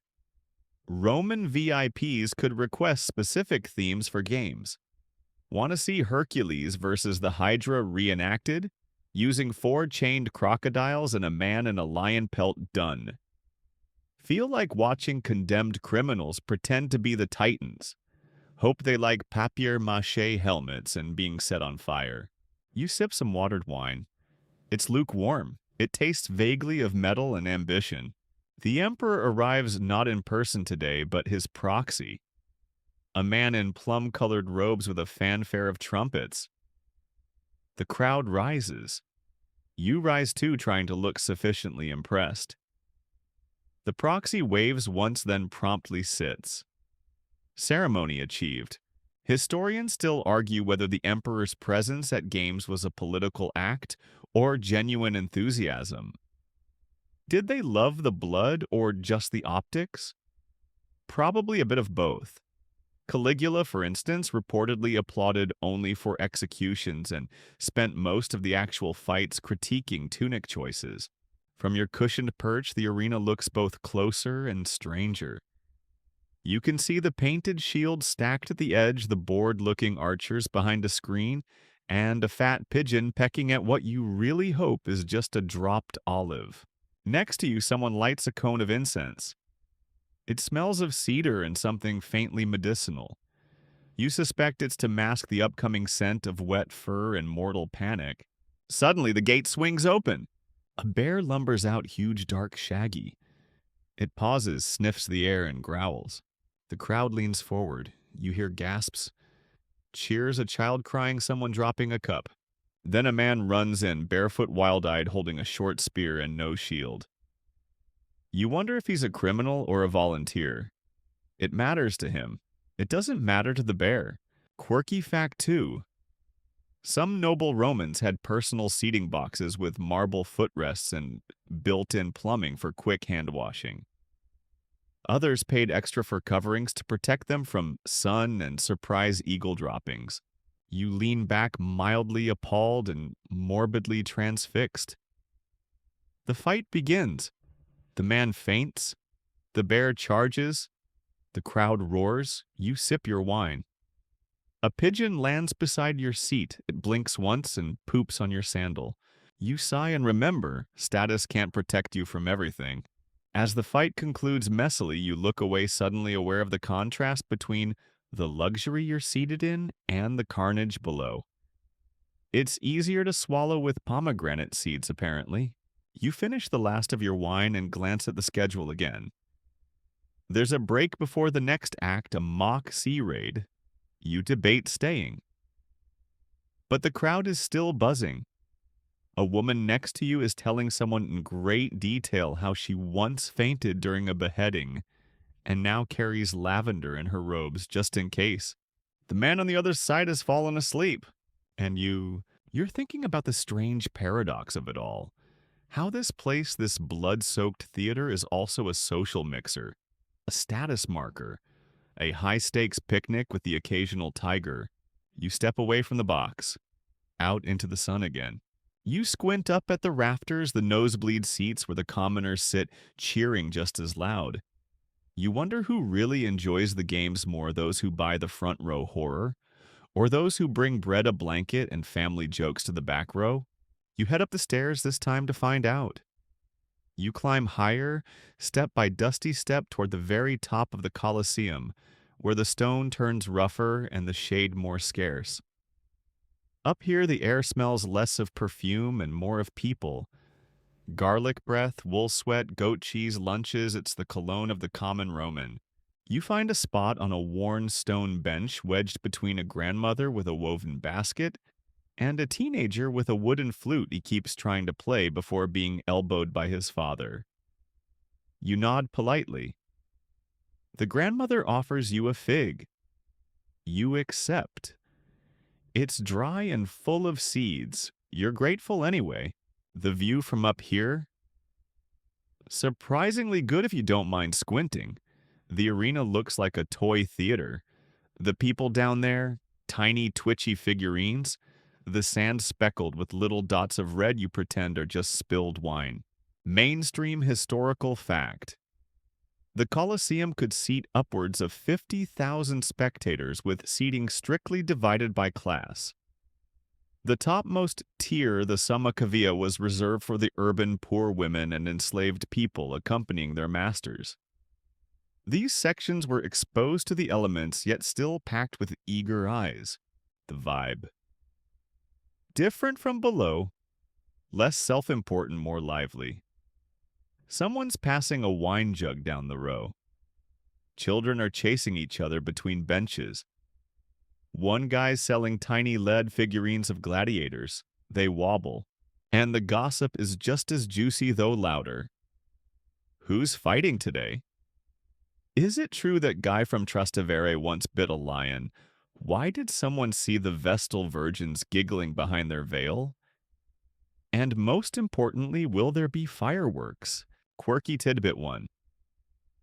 Up here, spectators used to bring everything with them. Snacks, blankets, live chickens, dice games, even tiny clay gods. A good day out meant you were prepared to turn a public bloodbath into a family picnic. What's more Roman than that? You lean back against the stone. It's warm from the sun and a bee lazily drifts by your ear. You swat half-heartedly. The teenager plays 3 notes on his flute before getting elbowed again. Below, a new match begins. This time it's a naval reenactment, or well, a watery suggestion of one. The arena floor has been flooded. Sort of. Wooden platforms wobble. Painted backdrops suggest waves. 2 ships barely more than fancy rafts begin their slow collision. Men in painted helmets shout things you can't quite hear. You try to imagine them rehearsing for this, practicing how to get dramatically poked by a foam-tipped trident. One of them falls into the ankle-deep water with an exaggerated splash and pretends to drown. It's not convincing, it's still entertaining. Historians still argue whether the Colosseum ever held full naval battles. Some claim early sources described epic floodings of the arena, complete with miniature sea vessels and deadly maneuvers. Others argue the logistics, like waterproofing an ancient amphitheater the size of a modern stadium, just don't hold water. Pun very much intended. You turn your attention back to the people around you. 2 women are trading recipes for barley stew. A man is braiding his daughter's hair while cheering wildly for the guy with the biggest helmet. The grandmother next to you has dozed off the empty fig basket resting on her knees. You realize something up here, the games feel less like a spectacle and more like a shared moment. A bizarre one. Sure, there's a man pretending to be a drowning Greek right in front of you, but still a human moment. There's laughter, sighs, muttered bets, spilled wine, and even occasional flirting. Quirky tidbit 2. Some ancient Roman vendors sold fried dormice on sticks as a snack during games. Yes, dormice. Crunchy on the outside, supposedly tender within. You do not see anyone eating one now, but then again, the basket under the teenager's seat is suspiciously full of napkins and mystery meat. A man stands and loudly declares the match a disgrace. He didn't even fall like he meant it, he yells to general agreement. Someone else throws a crust of bread toward the arena. It lands nowhere near anything relevant. And then comes the real moment of unity. A chariot bursts into the arena drawn by 2 panicked horses. One has a feathered headdress. The driver is shirtless, shrieking something patriotic. The entire crowd, high and low, erupts in cheers. Someone throws flowers. Someone throws sandals. The teenager plays a dramatic trill. This time his father lets it slide. The energy rolls like a wave washing from the upper seats all the way down to the arena floor. For one moment, the classes forget each other. For one moment, everyone is just Roman. You smile. Then, predictably, the horses rear the chariot tips, and the driver is catapulted directly into a painted canvas wave. The entire arena loses its mind. You're wiping tears of laughter when someone nearby offers you a slice of flatbread. You take it. It tastes like olive oil, ashes, and community. You chew thoughtfully and glance around. Every seat is taken. Every voice joins the great chorus of noise. From here, the Colosseum is not a machine of terror or control or political spectacle. It's a messy, joyful communal chaos. It's Rome. You lean your elbow against your knee bite into the last corner of the flatbread and watch the next act unfold. This one isn't flashy. There are no chariots or ships or leaping felines, just a pair of aging gladiators, one with a limp, the other with a paunch, slowly circling each other like cats that have forgotten why they're mad. It's weirdly tense. The crowd hushes as if waiting for something real. You notice the older spectators are more engaged now. Maybe they see a bit of themselves in these creaky warriors still hauling swords and pride into the ring. Mainstream historical fact: gladiators didn't always fight to the death. Many were too valuable to be killed off carelessly, especially seasoned ones who had survived dozens of matches. Fights often ended in a draw or with a thumbs up from the editor, the sponsor of the games, who could spare a life if he pleased the crowd. Up in your tier, someone mutters that one of the fighters used to be a star, had his own line of oil flasks with his face etched in the clay. You're not sure if that's true, but it sounds exactly like something Rome would do. Quirky tidbit 1. Some gladiators were basically ancient celebrities, complete with groupies, fan graffiti, and endorsement deals. Think carved Combs mugs, even love spells etched with "Make me as strong as Marcus the Murmillo." Roman thirst was alive and well. You tilt your head as one of the gladiator's fakes left, and then leans heavily on his opponent like he's too tired to bother. The audience groans. Someone boos. But you feel a kind of strange affection for them, like watching two retired rock stars jamming out one last time, slightly off-key but fully committed. The crowd's mood shifts. Maybe it's the heat, or maybe they're sobering up. The chariots and lions are fun, but now comes the slow burn of civic ritual. Someone in a white toga appears near the emperor's box. Trumpets sound again badly. A scroll is unrolled. The man begins reading something loudly and slowly while everyone pretends to listen. Quirky tidbit 2. The Colosseum wasn't just for blood and cheers. It also hosted public punishments, reenacted myths, and even executions disguised as theater. Think criminals forced to play Icarus only to be shoved off a platform while wearing wings? Subtle number Roman. Absolutely. Back in the arena, a wooden contraption is wheeled in. It looks like a house on stilts. No one claps.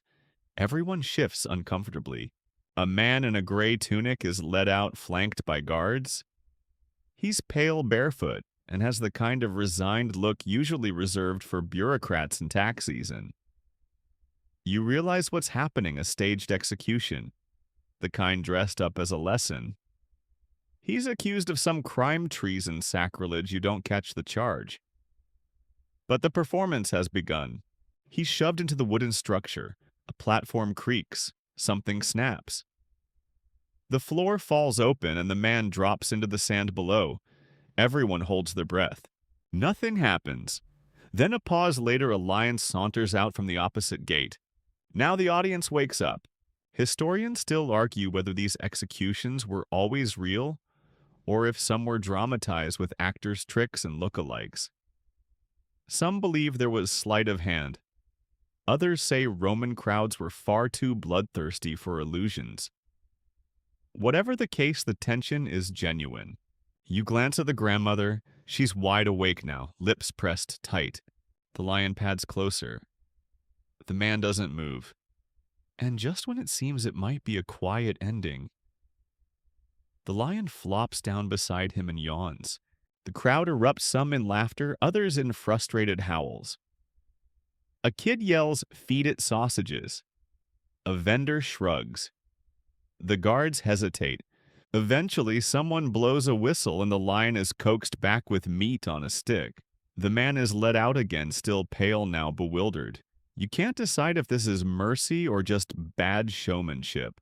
You sigh, rest your chin in your hand, and let your eyes wander again. To the vendors counting coins. To the kids chasing each other near the staircases. To the faintest scent of rosemary and manure in the summer breeze. The sun starts to tilt toward late afternoon shadows stretching across the arena. A few spectators begin packing up. Others sprawl out like they own the stone. Some lean together and whisper, betting on whether there'll be one last bout. It's the lull. The Colosseum always has one. A quiet patch between spectacles. A moment for humanity to creep in again beneath all the noise and ritual. And in this hush you hear a bird. One lonely bird perched high on a crumbling cornice, singing a warble that echoes faintly above the amphitheater's massive ring. It's not part of the show. It never was. But somehow it feels truer than anything else all day. Someone nearby sneezes. You offer a cloth. They nod in thanks. And as you sit in the warm quiet, you realize you've stopped thinking of the Colosseum as a spectacle. Now it feels like a mirror of Rome, of its people, of the messy pageantry of survival. You stretch. Someone else sighs. Somewhere a goat bleats faintly, even though no one remembers seeing a goat enter. Just another mystery in the crowd. The calm doesn't last. With no fanfare, no trumpet, no announcer, no celestial sign. A pair of slaves begins shoveling something strange onto the sand dirt. That isn't the usual arena fill, but darker, looser, almost red. You lean forward. It looks like clay, like something freshly dug from a riverbank. The crowd around you murmurs, people guessing what it means. Clay sculpting burial reenactment. A mud wrestling match. One teenager behind you is way too excited about that possibility. The answer arrives not with noise, but with silence. Two masked men step onto the sand.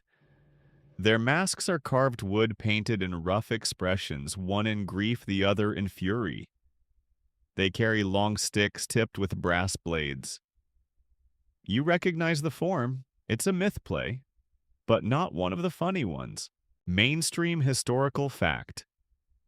The Colosseum was often used to stage mythological punishments, tales the audience would know turned into grotesque live dramas. The condemned weren't actors, they were prisoners. The story was the excuse, not the main event. Tonight's story is Orpheus. You know it because of the fake lyre handed to one of the condemned. He strums it once badly. There's no music, just the sound of sand shifting and a bored hawk circling above. He's playing the man who journeyed to the underworld for love, only to lose her again with a single backward glance. You sit straighter. You've heard this one before. But you've never seen it done live. No one speaks, the narration is assumed. The condemned Orpheus trudges across the arena. From a trapdoor, a woman rises. She's thin, shivering in pale rags. She's Eurydice dragged back from death for the sake of one man's music. The crowd hushes. They're invested now. They want the ending even if they already know it. Quirky tidbit one. Some versions of these myth plays were elaborately staged with props, moving platforms, even pyrotechnics. Others were slapdash, barely rehearsed with half-dressed actors and literal stage fright. But all carried the same core ingredient, actual risk. The people in the myths often died for real. In this retelling, Orpheus leads her across the red clay, step by step. The guards in masks trail them slowly. The audience leans in. The air thickens with heat and curiosity. You know what's coming, everyone does, but the drama is in the delay. Halfway across the arena, Orpheus pauses, shifts, turns, and just like that, he dooms her. The guards raise their blades. Eurydice doesn't even scream. It's as if she expected this. One blow, then another. She crumples into the clay. Orpheus stares down at her. He raises his lyre again. Then, predictably, the lion returns. Quirky tidbit 2. There are documented cases of the same animals being used across different myth plays. One lion might play multiple roles, the Nemean lion, Hades beast, or a generic agent of punishment. The ancient equivalent of a typecast character actor padding through every tragedy. The lion sniffs the body. The guards back away. There's no fight, no bloodbath. Just the slow, ritualistic chewing of symbolism. You wonder if the beast is tired too. You certainly are. The show ends without applause. The performers, what's left of them, are dragged away. Someone claps anyway, a few follow, then it dies again like a cough too polite to insist. Historians still argue whether audiences felt genuine moral resonance from these reenactments, or whether they just came for the gore and stayed for the familiarity. Was this art or execution, theater or warning? It's hard to say sitting here with your skin slicked in salt and your eyes half numb. You stretch your legs again. The sun has dipped below the rim of the Colosseum. Long shadows stretch across the arena floor, cutting it into wedges like some cruel sundial. Vendors begin hawking candied almonds and warm milk. You buy both, why not? As you nibble, the next attraction is wheeled in. It's a full set. Painted boards, a miniature city facade, tiny windows and hanging ivy painted poorly. Clearly meant to look Greek, a comedy then. You hear giggling even before the first actor steps on stage. This time it's actual actors, not condemned men. Men in padded tunics with masks on sticks. They waggle them at the audience. A joke's made something about an old man and his donkey and the crowd laughs. It's loud, warm, easier than before. The people need it. The actors jump, trip, toss, spread, pretend to fight, pretend to faint. The donkey gets the most applause. You laugh too, though not because it's funny, because it feels like coming up for air. Callback. The grandmother behind you laughs loudest. Remember her. She's the one who grumbled through the opening parade. Now she's howling like it's her birthday. Even her grandson has stopped looking for cats and is grinning. It's something. You let the noise wrap around you. This isn't Rome at its most polished or even its most dangerous, but it is Rome at its most human. People laughing in the dark, sticky from sweat and wine, trying to forget the heat, the taxes, the rumors of plague. You close your eyes for a moment and imagine the same sounds echoing across years. Different games, different rulers, but always this mixture of horror, humor, and bread. Someone throws a soft pastry and it hits you in the chest. You eat it without comment. The lights are changing now, not electric, of course, but natural. The sky above the Colosseum has shifted from sharp afternoon brightness to the soft, bruised hue of twilight, and a few clever spectators have lit oil lamps along the upper arcades. They flicker like fireflies caught in stone doing their best against the dying sun. You sit back with the last of your almonds and try to guess how much longer this whole affair will last. Your legs are stiff, your voice hoarse from saying absolutely nothing for hours. And yet you're still here. That's how they get you. Not with the blood, not with the spectacle, but with the sheer dragging spell of being part of a crowd, one enormous beast, with 50,000 heads and a single shared breath. And now the beast quiets again. On the arena floor, there's no more farce, no more myth. What's being wheeled out next is something else entirely a reconstruction. A fake village cobbled together with props and painted scenery. Wooden huts, a fake well, a crooked tree that definitely looks like it's been used before. There's a hush, and a few of the children near the arena edge begin to fidget. You recognize this setup. It's meant to resemble a barbarian settlement. Mainstream historical fact. The Colosseum didn't just host gladiators or animal hunts.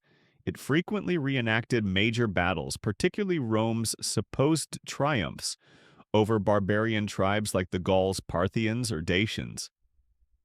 The goal wasn't historical accuracy, it was propaganda. A trumpet blares. 3 men emerge in furs. They carry crude wooden shields, wear shaggy cloaks, and shout in a language no one around you recognizes. That's because it's nonsense. Barbarian gibberish. Someone a few rows back mutters something about how real Gauls never dressed like that, but no one's listening. The crowd is invested again in a different way this time. Not for beauty or art or moral tension, but for victory. This is the feel-good segment, the imperial ego boost. Rome as hero. Quirky tidbit 1. Some of the barbarian actors were in fact Roman prisoners of war from other regions, used in the mock role of their own people. Talk about bad casting. Others were simply criminals told to pretend and handed a dull spear. From the opposite tunnel, the Roman army enters. Their armor shines under the last light of day. Their formation is perfect too perfect. This isn't a messy ambush like real war. It's ballet, synchronized shield work, marching in stylized rhythms. The audience begins to cheer again. Someone beside you lifts a small wooden token, kisses it, and mutters a prayer for Mars. You think about how many of these people believe what they're watching is true. Not a reenactment, not theater, but history replayed exactly as it happened. And who's to say they're wrong? In 1,000 years, who'll remember this wasn't real? The barbarians charge with a shout. They're immediately cut down. One stumbles and doesn't get up. The Romans advance, slaughtering their way through papier-mâché huts. A fake baby is thrown dramatically and caught by one of the actors. Laughter, cheers. A dog runs across the sand. Where did that come from? And the audience howls. Quirky tidbit 2. Stray animals often wandered into arena performances and were sometimes incorporated into the show. There's an apocryphal tale of a cat that was knighted by a quick-witted actor. Mid-play drawing roars from the emperor himself. The mock battle ends quickly. Rome, as always, triumphs. The prisoners are dragged back dead or pretending to be. The set is set aflame not dramatically, just a torch or two waved around for effect. The ashes are swept away as quickly as they fall. Historians still argue whether these reenactments were meant more to teach Roman values or to distract the masses. Were they nationalistic theater or just the ancient version of a war movie with popcorn? Possibly both. As the embers die down, the crowd grows restless again. You've sat through death laughter and fake patriotism. What's left? The answer slinks in next. Not on foot, not on wheels, but on chains. A handler bald and shirtless leads in a bear. It's huge. Bigger than you thought bears could be. Dark brown slathered in oil to make it gleam. It snorts and swings its head, already displeased by the noise. Behind it, another gate opens. Out waddles a small, anxious-looking dwarf dressed in a toga and carrying a stick. You blink. The bear blinks. The dwarf waves. The crowd erupts with laughter. What is this? Apparently, it's a segment known as the Fool's Duel, a comedic mismatch designed to entertain between heavier acts. The dwarf makes a show of measuring the bear's height with his stick. Then he feigns terror and runs in circles. The bear, utterly confused, lumbers behind. A few times it sits down. The dwarf climbs onto its back, falls off, waves at the emperor. This is absurd. This is nonsense. And it's working. People are weeping with laughter. You, despite yourself, chuckle, too. It's silly. It's harmless. It's possibly the most humane thing you've seen all day. Until, of course, the bear accidentally steps on a loose panel. It slips, falls, and crushes the dwarf beneath it. The laughter stops instantly. A collective breath freezes in the Colosseum. Someone screams. A woman faints. The bear gets back up and looks utterly bewildered. The dwarf does not. 2 guards rush in, dragging the body out by the legs. The bear, now surrounded by ropes, is led back toward the tunnels. No one claps. A child begins crying near you. Call back. Remember that boy trying to find cats earlier? He's quiet now, gripping his grandmother's arm. She pulls him close. You do the same with your cloak, wrapping it tighter. The chill is settling in. The next act is announced, but no one really listens. Something about acrobats, fire jugglers, no one's in the mood. The show goes on anyway. Performers flip, cartwheel, throw sparks. But the joy has drained. Even ancient Rome had off days at the theater. You lean back exhausted, your body sore, your mind flickering like the oil lamps above. You've survived a Roman Colosseum day, not with sword or shield, but with patience bred and disbelief. And it's not over yet. The final light of day has long since slipped behind the arches, casting the upper tiers of the Colosseum in shadows that make even seasoned vendors pack up early. You shift in your seat, your tunic clinging slightly from the heat earlier, and now the chill that's come creeping in. The arena below, meanwhile, has transformed again. Sand smoothed over blood, raked away torches placed deliberately along the perimeter. Something important is coming. You can feel it. The mood has thickened like old soup. What they're about to show you isn't meant to entertain, it's meant to instruct. And fear is the lesson plan. You glance toward the Emperor's box. He's still there, draped in purple, his face unreadable. A man in a white toga steps forward and raises his arm. Silence falls. No music, no trumpet this time. Just silence. Then the gate creaks open. Two prisoners are led out, hands bound. Heads shaved, they walk barefoot, flanked by guards, their backs already marked from whatever came before. The crowd is unusually quiet, some respectful, some merely anticipating. Mainstream historical fact. Executions in the Colosseum were often reserved for midday interludes known as meridiani, or they were scheduled as the grim finale. Rome was theatrical even in death. The condemned were made into characters, traitors, heretics, monsters in a morality play designed to warn the rest of the audience against stepping out of line. The announcer calls out their crimes. One is accused of desertion, the other of theft from a temple. You have no way of verifying either. But that's not the point, is it? What matters is the message. The execution will be public ritualized and impossible to ignore. Quirky tidbit 1. Some condemned men were dressed in mythological costumes and forced to reenact famous deaths from Roman legends like Icarus falling from the sky. Spoiler, they just shoved him off a platform, or Hercules dying in flames, actual fire included. Tonight, the two prisoners are not so creatively adorned. One is tied to a post at center stage. The other is ushered toward a shallow pit filled with something you can't quite make out from this distance until it moves. Crocodiles. Yes, actual crocodiles. Imported starving and clearly annoyed at having traveled so far only to end up in a sandpit. The crowd, now re-engaged, lets out a collective gasp. A woman near you covers her child's eyes but doesn't look away herself. The prisoner is shoved forward. One of the handlers jabs at the crocodiles to get them worked up. The man, trembling, slips to his knees. And the Emperor gestures. The crowd leans forward as if tethered to the same string. But the crocodiles don't bite. They hiss. One even slides closer, but they seem tired. The handler pokes again, harder. One crocodile snaps, but not at the prisoner. It turns on the handler, dragging his legs sideways. People scream. The guards rush in. The crocodiles thrash, tearing the pit to chaos. The prisoner is dragged back, almost forgotten. Blood smears the sand in the shape of a broken crescent moon.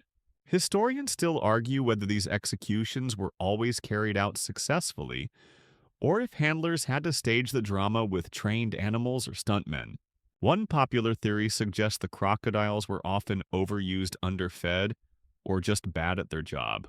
The Emperor, visibly irritated, waves a dismissal. The crocodiles are hauled away. The handler, or what's left of him, disappears through a side door. A new method is announced for the second man. A lion this time. And not just any lion, a beast, they say, belonged to a defeated African king, captured and brought here as both punishment and proof. You don't know if that's true, but the lion certainly looks like it holds a grudge. Quirky tidbit 2 lions were imported at great expense from North Africa, often with handlers who had only the vaguest idea how to keep them in line. There are records of lions refusing to perform, pacing like cranky cats, while an entire amphitheater booed. Tonight's lion does not refuse. It stalks from the tunnel, sniffs the sand, and roars loud enough to shake grit from the rafters. The crowd exhales in thrill and dread. Even you flinch. The prisoner tries to run. They always do. But the distance is short and the lion is not lazy. It charges. The scene becomes chaos dust, limbs a scream too sharp to process. You look away. You're not the only one. The Colosseum is no stranger to these endings, but repetition does not dull the horror. It only makes it predictable. And perhaps that's the worst part. Callback. Remember that earlier moment, the dwarf and the bear? That quiet shift from comedy to tragedy. It's the same now. The lesson lands not just in your gut, but in your bones. The Colosseum is not a place for mercy. It's a place for power displayed, exercised, and never apologized for. The final act is announced, not a fight, not a farce, but a parade. A slow ceremonial procession of victors, gladiators, actors, beast handlers marching through the arena one last time before the sand is cleared. You watch them pass. Some look proud, some look bored. One looks straight at you and winks. You don't wink back. There's applause, flowers tossed. The emperor raises a hand, and the crowd begins to leave. 50,000 feet echo off stone. The Colosseum, drained of spectacle and blood, becomes again what it always was, a monument to distraction. You stand your knees cracking like an old scroll. You survived, barely. And as you shuffle down the stairs, you wonder, would you come again? Of course you would. That's the real trick of Rome. You exit the Colosseum slowly caught in a river of bodies, all flowing toward the arched exits vomitoria, they're called, though not for the reason you think. The Romans didn't name them that because people threw up after the show, though. Fair, you kind of want to. But because the crowd vomits out, gushing through the corridors in waves, the air outside tastes different, less like dust and blood, more like street food and sweat. The warm smell of roasted nuts, spiced wine, and the greasy promise of grilled sausages drifts toward your nose. The vendors waste no time. They've set up just beyond the arches wagons, already surrounded by hungry spectators processing trauma with snacks. Classic. You shuffle along surrounded by murmurs, opinions about the fights, complaints about the seating, gossip about who fainted during the crocodile debacle. A man behind you loudly insists the line wasn't as big as last year's. A child imitates a dying gladiator, dramatically staggering into his mother's skirt. She's not amused. You reach a plaza still buzzing with post-arena energy. The crowd splits, some toward inns, others toward bathhouses or temples. You decide to walk. You need to clear your head. Mainstream historical fact. Spectating at the Colosseum wasn't an isolated event. It was part of a larger Roman ritual, an entire day carved out for excitement, food, politics, and spectacle. Afterward, many citizens would meet in bathhouses to unwind gossip and retell the events with exaggerated flair. The Colosseum didn't just entertain, it fueled Rome's social rhythm. You wander through narrow streets, feet sore, tunic, creased in all the wrong places. A troupe of musicians is playing a reedy tune outside a wine shop. Someone tries to get you to bet on a dice game. You decline, your wallet is already lighter than you'd like. Quirky tidbit one. Some attendees were so obsessed with the games that they kept personal scrapbooks etched wax tablets noting who fought whom, who died, and who looked especially dreamy while holding a trident. Ancient fangirling is alive and well, except it smells more like goatskin parchment than tumbler. The sun is beginning to dip, casting long shadows that stretch across mosaic doorways and curling fig leaves. You pass a fountain where a few kids splash each other, and an old man carefully washes grapes. The lion's roar still echoes faintly in your mind. You pause. You think about that moment, the crowd leaning forward, breath held, as the condemned man stumbled into the pit. You remember the handler screaming, the twitch of the crocodile's eye, and how just for a second it all felt less like theater and more like chaos threatening to spill out into the real world. And yet that moment was gone as quickly as it arrived. Swallowed by the next act, the next distraction, the next round of applause, you realize the genius of it. The Colosseum didn't just show violence, it made it part of the social glue, a shared thrill, a collective memory. Something to talk about at dinner so you didn't have to talk about food shortages or corruption or that weird creaking noise in your apartment ceiling. Quirky tidbit 2. Rome once held a gladiator show that flooded the arena with actual water and staged a sea battle complete with ship sailors and orchestrated drowning. It wasn't just for fun. It was to commemorate a military victory and remind the masses who controlled both land and sea. Spoiler alert, not you.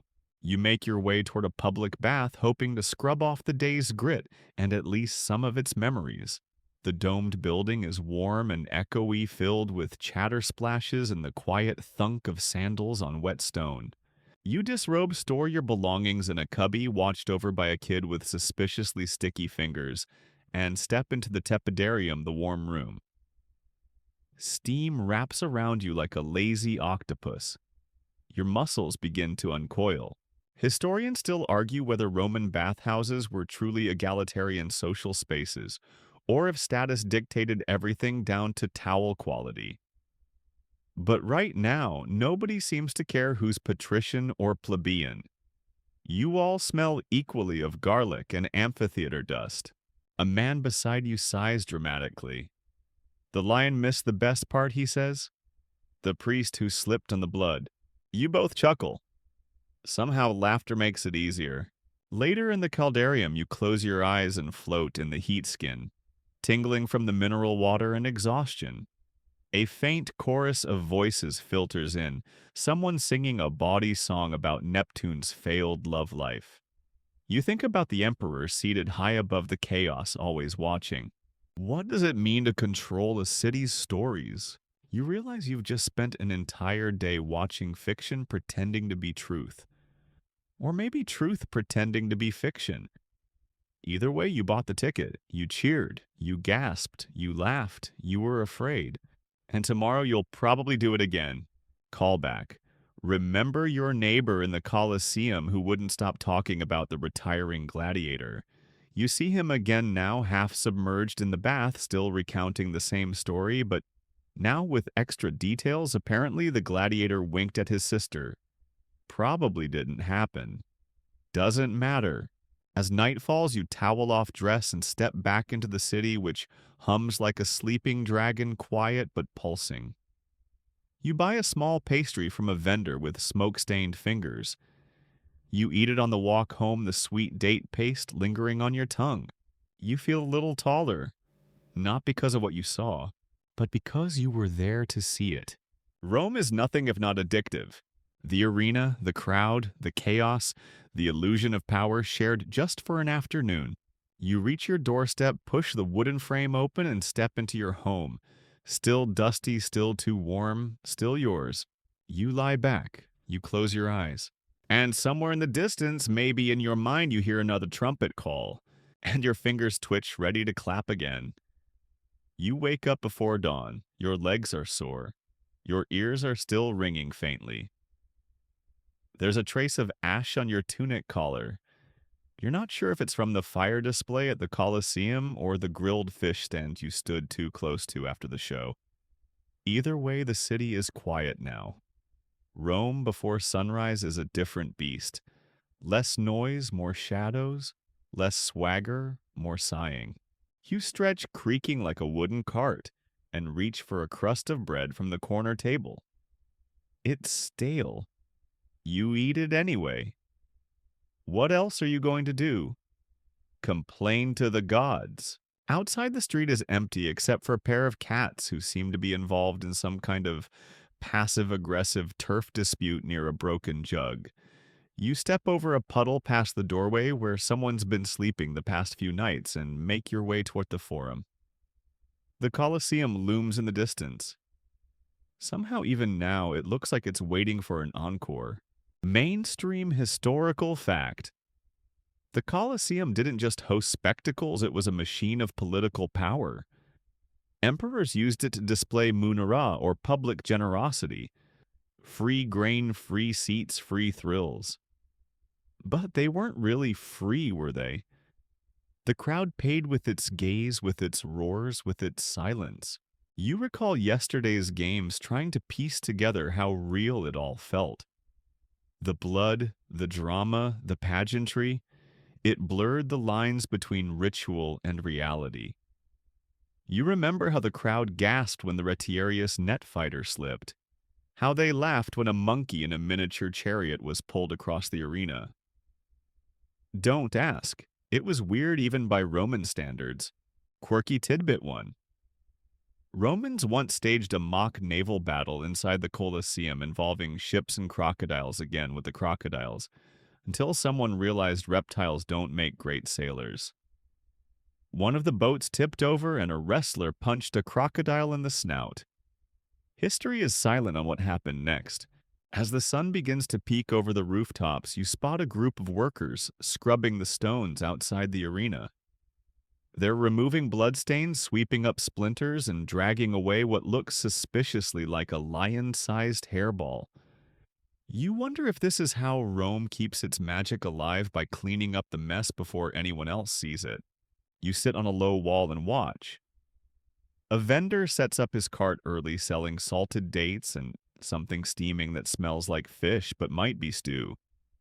He nods at you. You nod back.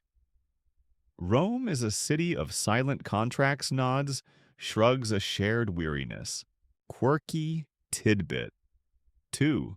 Some spectators brought charms or talismans to the games not to protect themselves but to bless their favorite gladiators. There were even rumors of love spells, one clay amulet reportedly inscribed with "Make Marcus trip before the fight." Savage. You wander closer to the arena's base, noting how huge it looks from here. Each stone has survived earthquakes, fires, emperors, and unpaid taxes. You run a finger along a groove in the wall. Was it carved by time or some bored soldier waiting for the show to start? A boy skips by humming a tune, dragging a carved stick behind him.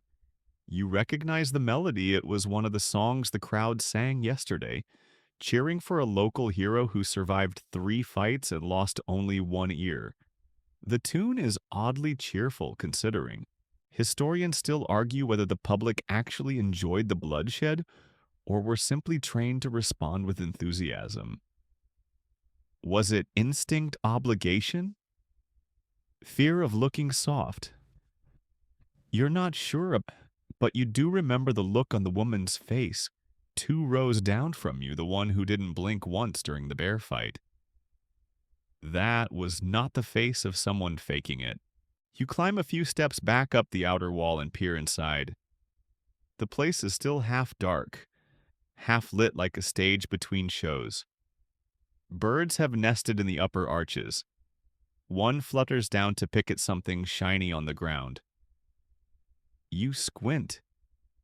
Is that a coin? Callback. Remember that man with the ridiculous peacock feather hat? The one who spilled wine on your sandals, he's here too. Talking to a guard animatedly reenacting a sword swing. He stabs the air with a loaf of bread. It's majestic. You take one last look. The arena looks tired, like an actor resting backstage. But you know tonight it'll glow again, buzzing with torches and noise and manufactured wonder. You make your way home slowly, detouring past a bakery that's just opening its shutters. You buy a small honey cake still warm and sit on the steps to eat it while watching Rome awaken. There's something comforting about the city's rhythm. Predictable chaos, controlled madness. You wonder about the gladiators. Where are they now? Nursing wounds, practicing drills, whispering prayers to forgotten gods, or maybe just lying in the dark, wondering how many more shows they have left. You don't know, but you do know that you'll be back. Not because you want to be part of the violence, but because it reminds you strangely that you're alive, that you feel things. Even if those things are a mix of awe, guilt, thrill, and the vague desire to take a very long nap. You walk the final stretch to your apartment. A neighbor waves from her window holding a chicken like it's a purse. You wave back. The chicken blinks at you. Rome is weird, but you're okay with that. You close your door behind you, kick off your sandals, and flop onto your bed. The sun is higher now. The city is loud again. But your mind is elsewhere, somewhere in that arena under the gaze of 50,000 strangers, all wanting the same thing, to feel something big. And you did. You sleep until midday, which in Rome is both lazy and completely respectable. Nobody really expects productivity before the third hour, especially not after a Colosseum day. Your dreams were strange lion roars, shouting crowds, a very judgmental senator, offering you grapes and something about your sandals turning into tiny chariots. You blame the honey cake. By the time you wander back outside, the streets are back to their regular tempo. Market stalls buzz with sellers yelling half-truths about the freshness of their fish. A donkey brays like it's offended by something invisible. Someone drops a jug, swears in a dialect you don't quite understand, and walks away without apologizing. Classic Rome. You're not headed back to the Colosseum today. No, today you're visiting someone who's been there more times than you'll ever manage a gladiator. Not the famous kind. Not a star with gold trim and catchy nicknames. This one's quietly survived a dozen matches and still has all his original limbs. His name, let's call him Gaius. You find him sharpening a blade outside a training barracks. He's shirtless, scarred, and has the kind of tan that says, "I spend more time outside than is medically recommended." He doesn't look up when you greet him, just gestures to a bench. So you sit. Mainstream historical fact. Gladiators, contrary to popular belief, weren't all slaves. Some were volunteers octorati who signed contracts to fight for glory fame. Or let's be honest, a better meal plan. Gaius, he was one of the volunteers. Claims he joined up after losing a tavern bet. You're not entirely sure he's joking. Quirky tidbit 1. Some gladiators use stage names like modern wrestlers. One guy went by Cupid the Crusher. Another was the Thunder Lizard, which raises several questions, none of which get answered. Gaius simply goes by Gaius, says it keeps things real. He offers you water from a cracked jug and finally talks. Says the Colosseum is more than just blood and sand, it's rhythm memory superstition. He taps the edge of his blade like it's a metronome. You notice his sandals are patched with fabric bearing a stitched emblem. Is that a tiny Pegasus, you don't ask? You ask about fear? He shrugs. You feel it before the gates open. Then the sun hits your face and the crowd shouts and it flies off like a scared bird. You ask about luck. I always eat a fig before a match. Don't ask why, just do. You ask if he ever cries, he pauses. Only when they cheer for someone else. The silence afterward sits heavy.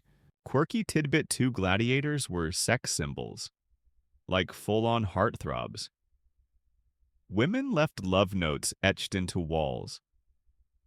One graffito reads, "Crescen's the net fighter makes the girls sigh." Apparently, rippling abs and a good kill-to-death ratio were the ancient equivalent of a blue check mark. Gaius stands stretches and offers to show you the inside of the barracks. You follow him through a low arch into a space that smells like leather sweat and baked beans. The floor's packed earth. Beds line the walls, more cots than beds really. Everything's practical. Sharpening stones, jars of ointment, even a bowl of dice. Historians still argue whether gladiator barracks were closer to prisons or clubs. Some say the fighters were caged between matches. Others believe they had relative freedom so long as they didn't bolt. The truth Gaius says is probably somewhere in the middle. He shows you his practice gear, a wooden sword worn smooth from use. A helmet dented like an old cooking pot. He lifts a breastplate that weighs more than a toddler with a guilt complex. You try it on. You almost fall over. Gaius laughs for the first time. Stick to watching, he says. You agree.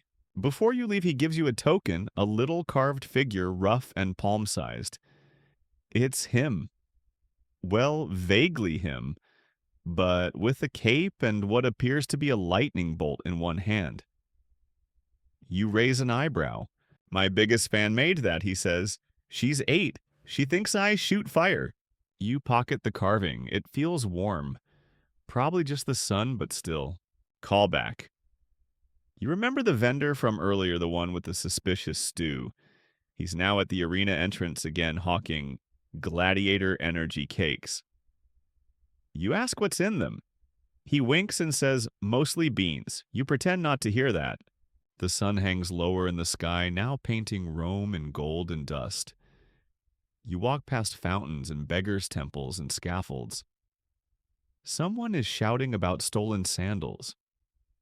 Someone else is singing about Jupiter's eyebrows, business as usual. And even though you've spent hours walking, sitting, and awkwardly trying on armor, you feel strangely awake. Not because of adrenaline, but because something in you has cracked open a little. A deeper understanding, a sliver of empathy, maybe even awe. You return home. Sit by the window. Let the breeze cool your face.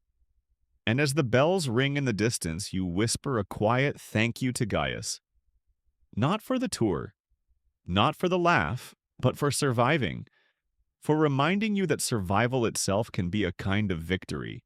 And as your eyelids droop and your thoughts drift, the Colosseum flickers in your mind once more, part ruin, part memory, part heartbeat. Evening in Rome doesn't creep in so much as it drapes itself lazily over the city like a toga, half-heartedly thrown across a senator's shoulder. The golden light that just a few hours ago bounced off marble now pools in alleyways, spills across cobbled stones, and slips into cracks between terracotta tiles. Your feet ache more from memory than motion. But still you wander, not out of necessity but ritual. The crowds from the Colosseum have long since scattered. Some to baths, others to taverns, and a few to quieter corners to dissect the day's spectacles in hushed tones. You pass a group of teenage boys pantomiming a gladiator battle with broomsticks. One of them dramatically collapses into a fruit basket. The vendor is less impressed than the boys are. Your path winds past an ivy-choked wall where a faded mural of a charioteer races alongside graffiti scrawled by a less than skilled romantic. It reads, Livia is the light of Rome, and also decent at bread. You hope Livia appreciated the honesty. Mainstream. Historical fact. The Colosseum remained active for centuries with its final recorded games occurring in the 6th century AD. By then, tastes had shifted. Money had thinned and emperors had other hobbies. But during its heyday, it hosted up to 50,000 spectators, 50,000 hearts racing, throats shouting, fingers pointing. Quirky tidbit 1. The Colosseum had a retractable roof of sorts, a giant awning called the Valerium. Operated by trained sailors, it shielded viewers from the sun. Which means, yes, in ancient Rome, you could be both roasted by lions and sunburned, but thankfully not at the same time. Quirky tidbit. 2. Sometimes exotic animals were released during breaks just for visual flair. Ostriches, giraffes, even rhinos. One memorable account includes a camel that refused to cooperate and instead strutted around the arena as if on a runway, completely unaware it was not in fact the main act. You turn a corner and find yourself near a candlelit shrine, a spot dedicated to Nemesis, goddess of divine retribution. Offerings clutter the base coins, ribbons, and a strangely modern-looking hairpin. You add a pebble just in case. As you sit near a public fountain, a priest passes by, robes rustling censer, swinging gently like a sleepy metronome.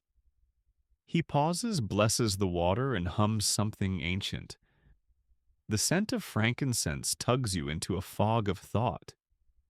You realize something simple but often miss this city isn't just brick and politics. It's ritual. It's noise and silence. It's people walking home in sandals wondering if they remembered to feed the household gods. Historians still argue whether the Colosseum was more about state control or public distraction.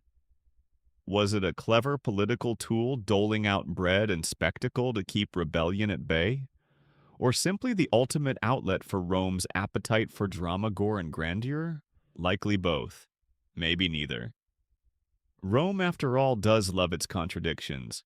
You finish your loop and return to where your day began. The Colosseum looms in the distance, now silhouetted by torchlight and stars.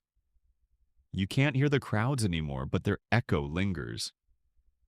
A whisper carried on the wind, a memory etched in stone. And in that hush, the city finally exhales. You lie back on your simple bed, fingers tucked under your head, and let the ancient world fade slowly around you. The walls of your room melt into twilight shadows, and the sounds of Rome clinking pottery, a dog barking somewhere far off, the gentle hush of sandals on stone become lullabies. You think of the Colosseum one last time. Not the roar of the crowd or the clash of blades, but the quiet moments between the way sunlight caught on a spearhead, the fluttering of a dove's wings above the arena, the way a child clutched a carved figure of her favorite gladiator, hoping he wouldn't fall that day. The past, even when loud and brutal, has its soft corners, its tired evenings, its echoes that don't scream but murmur. And tonight you've walked among those echoes. You've sat with them. You've let them keep you company just as they've waited patiently for someone to remember. So as your breathing slows and your limbs sink deeper into the mattress, let the dust settle. Let the torches burn low. Let the ancient stones hold their stories until morning. And know this, the Colosseum is quiet now, but it remembers you. I'll be here with another story for you tomorrow night.